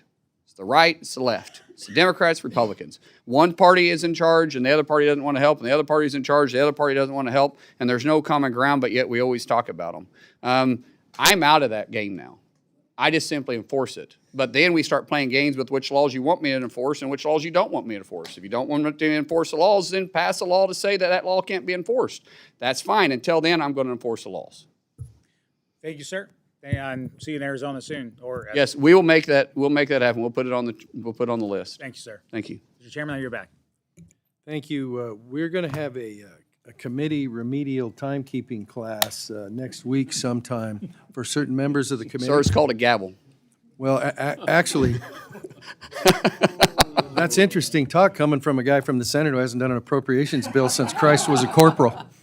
I had that one coming, sir. Madam Ranking Member, the floor is yours. We'll pay no attention to the remediation session, Mr. Chairman. I do appreciate, Mr. Secretary, your concern about the lost children, but I also want to remind people that let's not forget what was a Trump administration policy initiated by Stephen Miller, which was to let us separate children from their families at the border, because this would be a way to curtail or to stop immigration. Separating children from their families, how to hurt them the most. I asked and had a phone conversation with Secretary Azar at the time. I know I was in my living room with my 2-year-old grandson on my lap trying to have this conversation, and I asked him if there was a way in which he had a list of how you could reunite children with their families. And he assured me that we did. You know, when you take your clothes to the cleaners, they give you a tag, and you then go back and you retrieve your clothes. When you get luggage, you go and get your luggage is returned. Well, I wish the Biden administration would have done that. Let me just say this to you, sir. Again, it is my time. 3,900 children were separated from their families. 450,000 kids were lost during the Biden administration. You didn't say a word about it. Mr. Secretary, do not interrupt. Don't you point your finger at me. I Don't be a will hypocrite. point my finger Don't you at be a hypocrite you. then. Then you be a threat. 3,900 You should be as upset about the 450,000 kids that were lost. and You didn't say a word about it. For 4 years, you never said a word. Mr. Secretary. Could you put him in his place for Don't yell at You me. should I'm be the put in good your one. place. Mr. Secretary, if you would like 4 minutes for a closing statement when everybody's done, I'll give you that. But while members are on their 8 minutes, I need them to have their 8 minutes. I started Chairman, my I comments. appreciate that. My issue is that they say this for sound bites, and I'm not going to let them say What something did like you that do that's not just true. recently for sound bites? I sympathize with the 400,000. We are going to have something resembling order here. The time is the ranking members. If you would like to respond later on, there are methods to do that, but it's not a who can talk louder into the mic. It's not. So, you are recognized. Thank you very much. I will not let her Mr. sit there and lie and accuse something this ridiculous. You Well, know- this is the legislative branch, and it's my hearing, and so I'm going to try to some extent to control it moderately. And do Thank you. not accuse me of lying. Do not. Then don't. I do not. I appreciate, and I said to you at the outset, there's concern for children across the board. We care deeply about what's happening to children. And I went to the border and I watched children in those fenced-in places years ago and what was happening to them. So I have a long history, Mr. Secretary, in this area. 3,900 kids were separated. Secretary Azar told me he had a way to reunite them. Many of them were not reunited till today. And I don't want you to answer this now. Please get back to us and tell us what you are doing with regard to the settlement in terms of this issue, which is out there, which your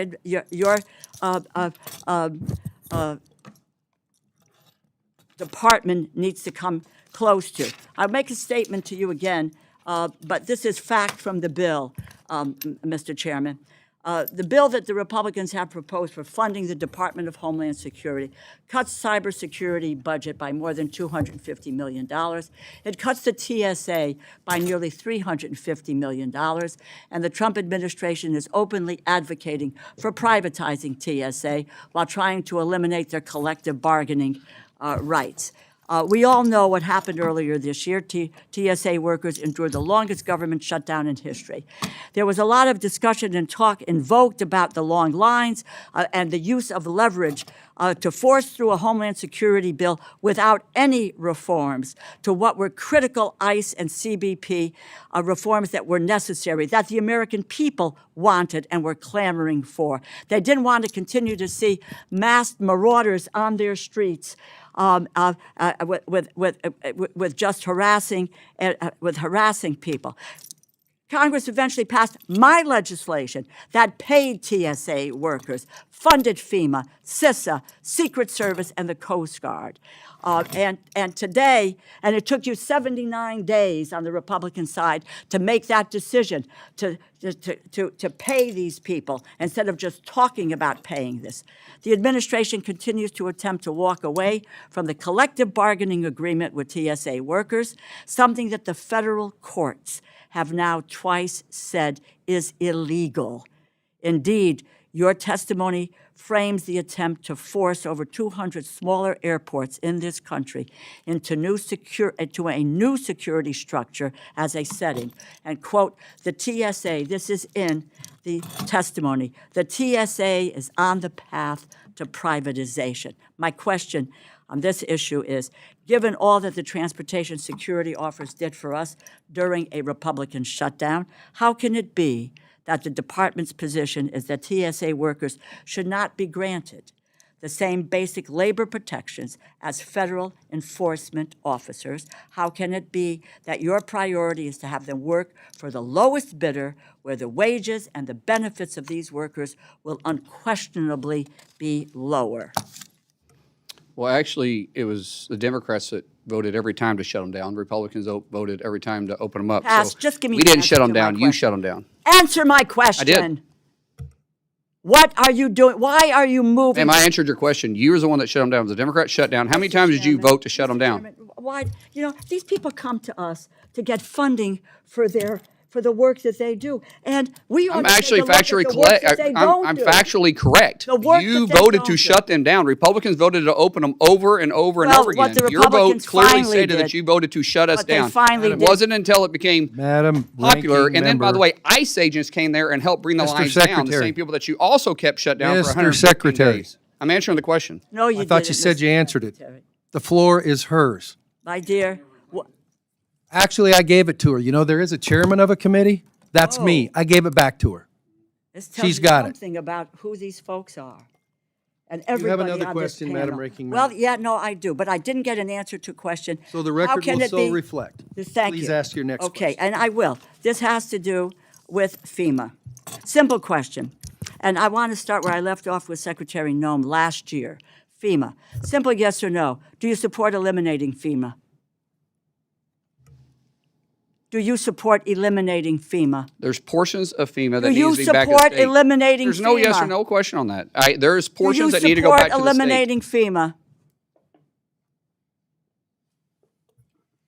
The record will reflect the That he- response. is The record will supports- reflect the that response. he was- Is there another supports question? it. Yeah, because let me just say, in April of 2025, the Trump administration prematurely, I'm glad we got that answer, because the poor gentleman who came before, it may have been with you, Mr. Chairman, that came before our committee, and I asked him this question, and he said, because Secretary Noem said, yes, she and the president wanted to eliminate FEMA. The gentleman said that he said it should be reformed, and the next day he was fired. Let it show that the secretary believes that we should shut FEMA down. I never April said that. 2025, the Mr. administration. Chairman, I never said that. The administration prematurely, The record will unlawfully reflect what you did and didn't ended say accurately. FEMA's BRIC program. He intentionally halted roughly 2,000 active infrastructure and disaster mitigation projects across the country, including one in downtown New Haven, Connecticut. A coalition of 22 states and D.C. sued FEMA. A federal judge ruled in favor of the states in December, mandated that FEMA restore the over $3.6 billion and canceled funding. At the beginning of March, the judge had to order FEMA to comply with that ruling. 3 months ago, the day after you took over as secretary, FEMA formally announced a, quote, new and improved BRIC program. Yet, almost all of these communities are still waiting for their BRIC funding to be restored. Tell me, Mr. Secretary, when can communities with halted projects expect to receive their BRIC funding? We actually restarted that when I first came in, and we did 24 or 25 of them. So You've done 24 of the 25 Yes, of the ma'am. 2,000. I mean, let me clarify that. So Please. 2024 and 2025, they sent out the notice of notifications so everybody can now submit, and those projects that were already submitted for those times period will be How many projects reevaluated. are there? We can get you the details. on Please, that. there were 2,000 that we started with were, The Secretary also provided direction for 2026 to get the NOFOs out on that, and that'll come out sometime in September. The Secretary has done more to get that. I do not need your, you do not need to. I just want to make sure you're clear. Well, please. Okay. Spare us, just give me the facts. I Just give did. me the numbers. Let me just conclude, Mr. Chairman, and thank you. I'd like to work in an open and in a transparent way, because that BRIC funding for New Haven, Connecticut, which I probably will not get because I'm in a blue state, that the BRIC funding for New Haven, Connecticut is important, which is why we support the programs, bipartisan support for the BRIC program. So please, let's get the NOFOs out as quickly as possible and get the money to the communities that need them. My final comment to you is, I'd just like to go back a second. We need to go back to the issue of deaths in custody. It doesn't do anyone good to deflect, talk about what's happening in the criminal system in Illinois or in Oklahoma. What we need, because 54 deaths are 54 in what is civil detention, we need a plan to address the fact that 54 people in your department they were in civil detention, it's not criminal detention, are dead. They should not be. We need to hear from you. I don't need an answer now. There is no time. I've taken an enormous amount of time. Get us a policy, a plan, in a timely fashion that says, how are we going to deal with these issues? I yield back, and I thank you, Mr.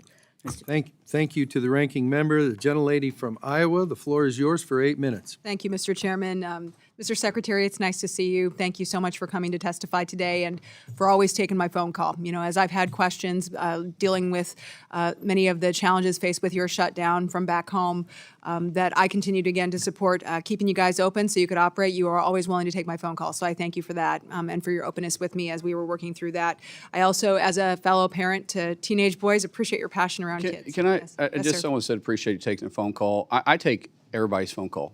There isn't a Republican or a Democrat that hasn't called me that I haven't called back. Yeah. Not one. And I'm very transparent in that, regardless of what somebody over here just whispered, because she's never called me. Yeah. Well, I appreciate it, and I appreciate your openness to working with all of us to make sure that the good people at your agency are getting paid and can continue their mission of keeping our country safe, because at the end of the day, that is what we all care about on this committee, and this committee works tirelessly to make sure that you do have the resources that you need to rescue those kids, make sure that you're interdicting the drugs that are coming in from narco-terrorists. And I want to talk a little bit about that. I'm going to start with that, actually, because I think that the Coast Guard is a shining example of what DHS does best in making sure that these narco-terrorists are on alert. They should be afraid. And you have interdicted through Operation Pacific Viper, I think it just was announced, milestone accomplishment last week, 225,000 pounds of cocaine seized. I mean, that's incredible, and that's drugs that did not make their way onto our streets, that are not killing Americans every single day. So I'd be interested in your thoughts of what you've done there to really escalate that operation. What do you see on the horizon there? That threat is not going away, and thanks to the Coast Guard families who are keeping our families safe. But I'd be interested in your thoughts there. Just yesterday, I was actually in a close classified setting with the Coast Guard on our plans to continue that operation. But it's a joint effort with DOW, with Coast Guard, with CBP, with ICE, because it's a ring. The drugs doesn't just get to our shores and then dissipate. There's a ring that goes into our cities, into our towns, into our states and our communities, and then the cash flows back in and back out. So the drugs come in on our shores different ways, and a lot of the cash is going out, a lot of times over land, a lot of times in air. We're seeing more and more counter-US. So we've got to combat it all together. This administration, through the direction of President Trump, has done more to combat our war against drugs than any president in our lifetime. And he's made it a task that he understands that we've lost more individuals in fentanyl overdoses than we have in the entire Vietnam War in 1 year. Not during 1 year in the Vietnam War, a year from fentanyl overdoses inside the U.S. And just the other day, we took enough fentanyl off our northern border from CBP that could kill 17 million Americans. And I think people frequently forget about the northern border. We focus so much on the southern border and the Caribbean and these drugs coming in. But that's a direct relationship because of our Coast Guards doing their job in our waters of the U.S., and it's pushing it. And then we have CBP doing their job on our southern border. It's starting to push cartels to operate in our northern border. So last week, the minister, that is my partner in Canada, met here in Washington, D.C. We talked about the challenges. They haven't dealt with the cartels like we have in our southern border. They're anxiously working with us and wanting to know our lessons that we've learned because they don't want it to get a foothold in their country. So because of President Trump, we are fighting it on air, we're fighting it in water, we're fighting on land, we're fighting on the northern border and southern border. And I'm not going to say we can eradicate it, but we're making a huge difference in this war on drugs. And every time we interdict these drugs, regardless of what agency underneath DHS does it, we're saving lives. You talk about kind of the cross-agency work that's happening here. How many of these rings on the back end, so the drugs get in, they go out through these rings, are these run by, obviously they're cartels, but how many of the people participating in them are illegals here in the United States? Well, the biggest majority of them, the percentage of them would be hard to say, but the biggest majority of them are illegals that are here. Now, there's usually, when it comes to the money laundering of it, that's more of a white-collar crime. More of those individuals are citizens inside the United States. But when you start talking about the trafficking, you start talking about the drug houses, the stash houses, the cash flow, the weapons flow, overwhelmingly the majority of those are illegals. The criminal enterprise. And most time they're forced to do it. Right. It's not that they're working off a debt for the cartels. Right. And you talk about the atrocities happening to those kids too. Yes. Many of them are victims of that human trafficking. And run by elderlies. those same organizations, Yes, obviously. and elderlies are being probably exploited now more than we've ever seen it, because naturally law enforcement is alarmed when they see an elderly gentleman or an elderly woman that is driving. A lot of times they're forced to try paying the debt off of their kids. Okay, that's, well, very concerning, and obviously we need to do whatever we can to stamp that out. You mentioned fentanyl, and I want to go now to one of the biggest sources of fentanyl, which is obviously the CCP in China. They're funneling it in through Mexico. I'm trying to get it in through all of these methods. We know they're not going to ever try to stop undermining our domestic and our international security, and spending billions of dollars on research and development intertwined directly with their military, billions more trying to ship those products into the United States and dominate supply chains. Can you talk a little bit about what the department has seen as it relates to Chinese manufactured and owned equipment, especially maybe any inventory that might already have been bought by DHS? What precautionary measures you're taking to ensure that our agencies are protected on the cybersecurity front, data privacy, other threats that you may be having to? Well, the data centers that we're pushing, we know China is working every single day, and they're even working harder to try getting into our systems. They've made that part of their future plans. They feel like that's important for them. That's where the private-public partnership is vitally important. That's where CISA is going to play a major role, because we can't expect Meta or Google to do it on their own. They're fighting a they're fighting an army, truly an army from CBP or from North Korea or militias from Russia or Iran from the IRGC.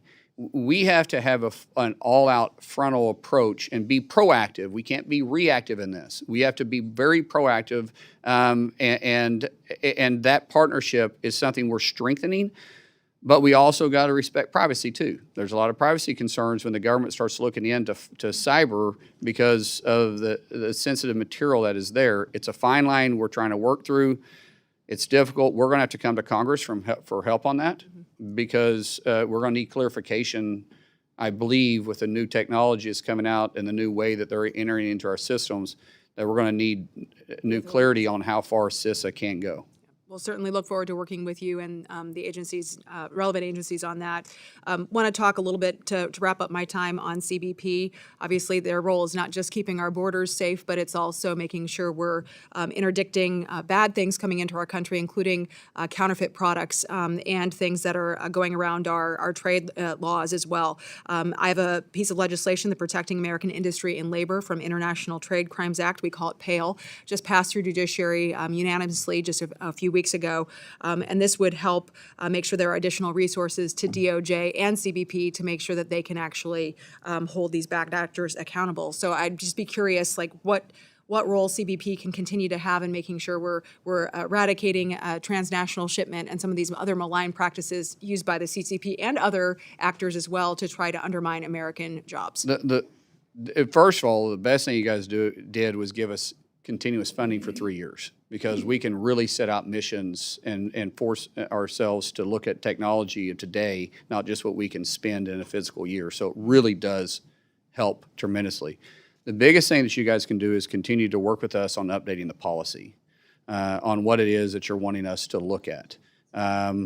Meaning that if we're seeing a ring coming around, sometimes because we have trade agreements with these individuals, and they're, as you know, they have stuff that we're sanctioning from one country, they break it down into small parts, and then they assemble it in a different country, and when they assemble it and then it comes in, we need to be able to go back farther in that. And there's only so far CBP can do, because we can only enforce it when it hits our shores, not when it's outside. So there's some areas that Congress can really help us on saying that the percentage of it or all of it has to be built, has to be manufactured, not just assembled in those countries. That would be very helpful to us. All right. Thank you, Mr. Secretary, for coming today. Mr. Chairman, I yield back. To the gentleman from Washington State who was here from the beginning, the floor is yours for 8 minutes. Thank you for your generosity, Mr. Chairman. Secretary Mullen, good to see you. Let me just follow up with what Ms. Hinson was saying. You do return even my calls and my texts. Sometimes it's late in the night, but I appreciate the response. I really do. I wanted to start by acknowledging some of the incredible work and, can I say, commitment by ICE to crack down and deport convicted illegal criminals. We had a case last month at ICE Seattle arrested a man that had a lengthy criminal history, including 2 felony convictions of raping a child, and it was awaiting deportation. And I just wanted to bring that up and say thank you. That's the efforts that are keeping our communities safe. First thing I want to talk about is the visa and H-2A petitions. At the end of April 2026, USCIS reported a net backlog of all USCIS cases at 7.23 million cases, an increase of nearly 70% from the beginning of the administration before your time, with the expectation that additional vetting requirements may even further strain those processing times. Could you describe how DHS is allocating personnel and resources to address this backlog and ensure timely adjudication of applications? Yeah, unfortunately, we're having to go back through and re-vet a lot of people that was given asylum or given visas underneath the previous administration because they didn't do any checks. So we're building systems in right now to be able to do that through an automated system. We're bringing up the first one in 30 days. That's going to be specifically for the backlog of DACA, which DACA doesn't give you, status in the United States. It just is a term that Congress never ratified, but we put in place. But it still allows you to apply for a work visa, but it doesn't give you status. that we're going to deploy the first one in 30 days, and then we think we'll be able to get caught up in a very fast time. But we're having to build the automated systems because it's just not possible for us to go through one by one. But because we're going through there and taking a deeper look at all this, we've been able to arrest over 1,900 known terrorists that were given status underneath the Biden administration inside the United States. Over 1,900. These aren't suspected terrorists. These aren't terrorist watch lists. These were terrorists that was just issued because there wasn't any really checks and balances put in place. And so it's real work that they're doing, but we are building a system to be faster at it, and the technology that we have, the private-public partnership we've been talking about a lot, is helping us get there. Good. So on a related note, I appreciate the agency's follow-up to a question that I actually submitted, if you remember, Mr. Chairman, when Director Edlow testified regarding the adjudication and processing time specifically for H-2A petitions. The response indicated that there was no backlog for H-2A petitions, which, thank you, that's a welcome update. However, it's a 15-day turnaround. Once it gets cleared, it's 15 days. Well, what I was going to ask, the response also indicated that the processing times in 2026 so far are notably longer compared to previous years. So just looking for your commitment that you'll continue to support the agency's efforts to expedite these petitions. As you know, timing is critical for agriculture. And will your budget ensure that sufficient resources are dedicated in order to carry out those responsibilities? So I had a briefing on this 2 days ago. Yeah. And our turnaround on those visas are 2 days or 15 days, especially if they're known. A lot of these agricultural workers are known. They come back and forth. We see them every time. We can repeat them, and the largest percentage of those are. We're also looking at the dairy issue. Right. Thank you for that. And because it's not seasonal.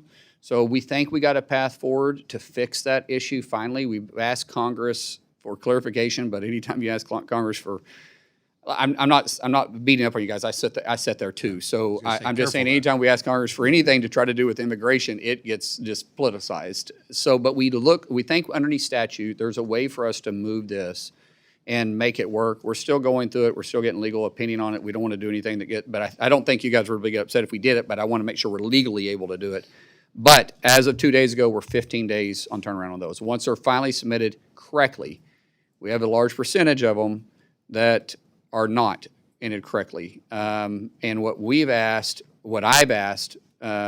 CIS to do, USCIS, is to say, why can't we move this to a system that you can't submit the paperwork until it is filled out correctly? You know, if you do DocuSign or you do any of this stuff online, what you've got to go and accept, they won't let you move forward. The technology is there.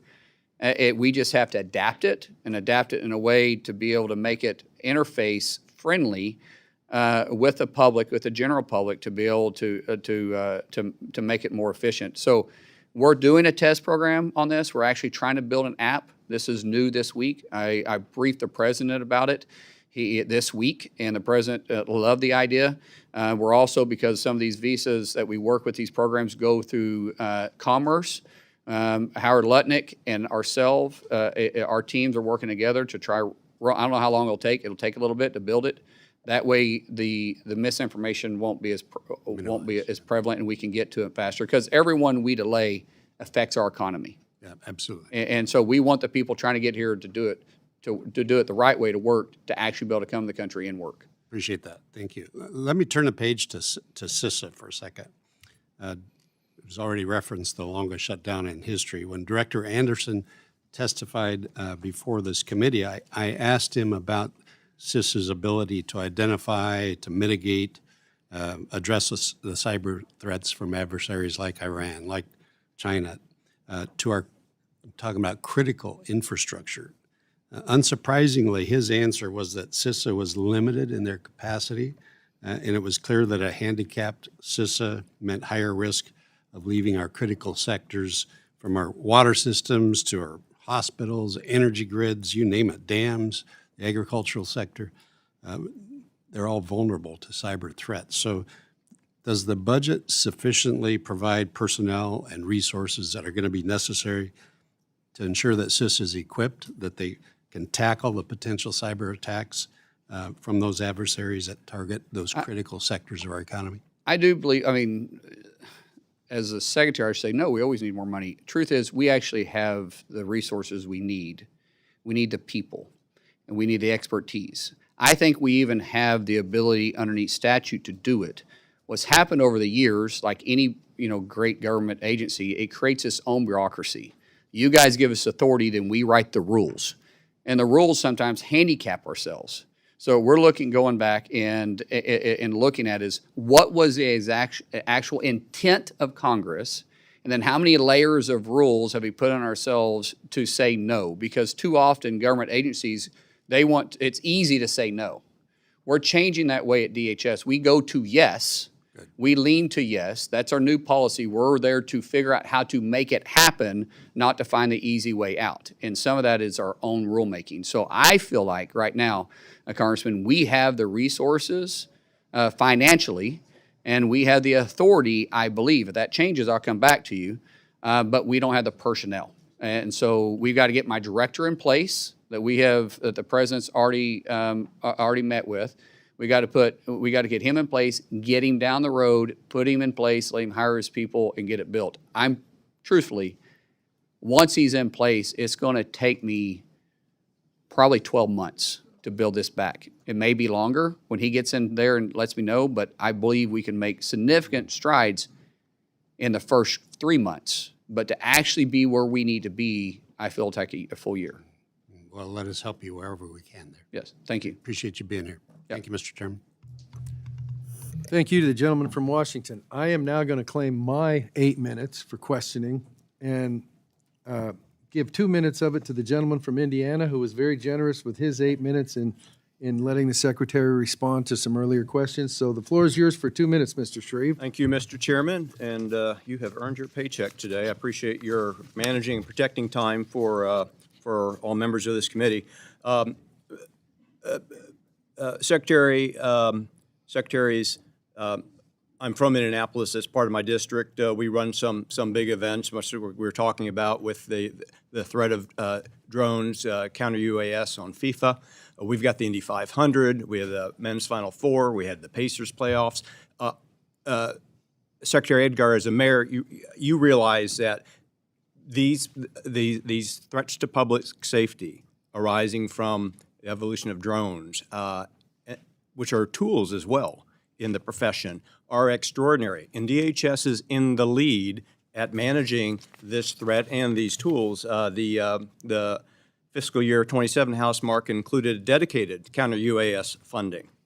And last year's NDAA authorized trained state and local law enforcement to detect, track, and mitigate, take down threatened drones. We can strengthen our ability to protect major events and critical infrastructure. And let's not lose sight of that, but only if local law enforcement has the training, the tools, and the coordination to work with federal. Mr. Secretary or Secretaries, give us a view into what the department is doing on this end to coordinate training with state and local law enforcement to manage the challenges that are upon us now that drones present. So Congress is going to have to lean on this a little bit. Bringing down a drone for an enthusiast is easy now. We can do it. We do it every day. We do it. And when you got an enthusiast that flies a drone over FIFA, I think we brought down over 60 drones to date. During F1, we brought down 8. During Augusta, we brought down 12. Those are enthusiasts. The issue that we have is the ones that have it on fiber. And so when they attach it to fiber and they're running in, the only way for us to be able to bring them down is to be kinetic.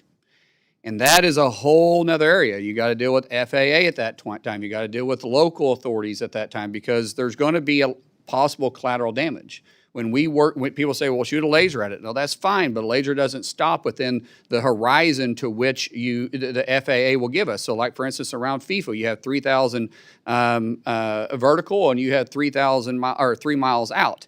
So around FanFest, we have 1,000 feet up, we have a mile out. it creates challenges for us to do it. And the only technology we have right now to be fully kinetic is with DOW. We're exploring that, but Congress is going to have to look at this as a whole. I don't know if you know this or not, which is going to be changed, but there wasn't one single NFL stadium last year during all the games that had counter UAS on it. That was my wife running through. Everything else was silent, I promise. And technically, I thought I'd be done by now. Yeah, I did too. But I do think Congress needs to take a hard look at this for us, because we're going to have to have authorities beyond just what we currently have, because this is a threat that's changing every single day, and I really could sit and use some help. We're meeting with the FBI yesterday. We had a great meeting with Kash Patel. Kash Patel already has a center that is training local law enforcement, and he doesn't have enough space. We have more people asking to get into the school than he has a space to do it. We are looking for ways to partner with him to be able to put DHS funding directly to that. And is it through FEMA grants? Is it through HSI? Is it through ICE? Is it through CBP? And then also, yesterday, Troy and I started talking about setting up a joint task force with inside DHS, because we have 22 components, and out of those 22 components, I have 8 that have their own counter UAS measures. And for example, out of the 11 football stadiums we have, I have CBP covering 5, FBI covering 3, the Coast Guard is covering 1, and FBS, or Coast Guard's covering 2, FBS is covering 1. I think my math is correct on that. And all of them have different measures. And so this is, Congressman, what you're bringing up is a true challenge, and that threat is changing every day, that without question, Congress is going to have to help us get the authority to do what we need to do on this. I appreciate the extra time. This is an important issue and very important immediate challenge for both the department and this Congress. Hey, can I just add one point? And this is for you, Mr. Carrier. When I was down in RGV, just to give you an idea of the scale at the border, same problem. Just from the beginning of this fiscal year till yesterday, they had 11,000 drones basically registered at the border. I mean, the Secretary is talking about offensive, drones, being able to kind of do something against them. So that is something we definitely are looking at. But I mean, even you just take the threat to the border, and we break up the drone process into the maritime, the border, special events, et cetera. And each one of those operating principles, we need to have a better strategy that's funded, and we have the authorities. Thank you. I will now recognize my colleague from Florida for 1 minute of my questioning time. Mr. Rutherford, the floor is yours. Thank you, Mr. Chairman. First, I want to make sure that the public understands. I want to affirm what the Secretary said earlier about the shutdown. It was Senate Democrats that shut down CBP, ICE, CISA, Coast Guard, and TSA.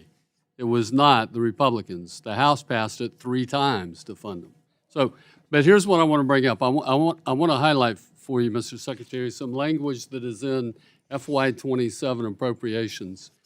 There's language in there about NIMS and standardizing the operational and reimbursement process. NIMS, the National Incident Management System, and that reimbursement process was, it goes all the way back to 2004 with the Homeland Security Presidential Directive 5 by George W. Washington Bush. And the whole idea was to unify the response, mitigation, and prevention of disasters. And so there's language in there that there are ways to truly standardize the processes that right now are being done by 50 different states. They all report their different ways, and even agencies within states report their own ways. So I just want to highlight that for you, because I want to work with you to make sure that we actually can bring down that $11 billion that is still outstanding in reimbursements, because most of these agencies, when they get their money back, they've spent most of it on interest. And so we need to speed that process up, and there's a way to do that, and I'd love to talk to you about it. I yield back. Thank you to my colleague for yielding back with 8 seconds left of my 8 minutes. I'm the only guy to yield back any positive minutes in this whole operation, and I'm damn proud of it, as well I should be. I am going to, just very briefly, because, Mr. Secretary, your wife's calling, everybody else got other stuff doing. I'm guessing that nobody said, oh, yeah, about 12:10, 12:15 ought to wrap it all up. But before you got here, I'm going to say that again. Before you got here, the DHS congressional relationship, as far as information sharing, to put it kindly, was terrible. I'm not editorial. I'm just saying not good. Very frustrated in terms of, I know there's going to be a better relationship because you've already taken steps to change that. And I want to publicly say thanks. You know, we said something through the stuff before you got here, but answers to legitimate questions, now that we have new leadership, shouldn't be a big deal. We said something to everybody who came before the committee while you were still in the Senate, said, we won't surprise you, don't surprise us. Pretty straightforward statement. I'm going to repeat it. For get-back questions that members have submitted, and I understand you guys got a mission or whatever. It doesn't revolve around what happens in this room or someplace in your own neighborhood or that other sort of stuff. Please be responsive. You get to define what responsive is, but if it's like, hey, we're not going to get a response to your letter back to whatever, have somebody call up and say, here's where we're at, here's something other than, so I don't have people calling me saying they won't talk to me, because then the ball's in my court and I have to try to penetrate it in that. All past history stuff. So anyhow, just so we kind of get where everybody's coming from. There may be additional questions members provide in writing. We ask you to respond to those in a timely manner. I want to thank you for being here today. I know it probably wasn't tops on your list of things to do on a Thursday, but in total fairness, it probably wasn't tops on anybody's list. But it had to be done, so mandatory fund, check that box for everybody for today. You have asked that your opening statement be included in the record. It will be. I will also say that if there are things that were said during this that you feel a need to respond to, please include that in what you submit for the record, and we'll submit that we'll include that in part of the record too. And so I'm not going to commit the absolute sin of saying, does anybody have anything else? I'm going to say that this subcommittee meeting of the Homeland Appropriations, the subcommittee, yeah, easy for you guys to say. Subcommittee meeting is adjourned.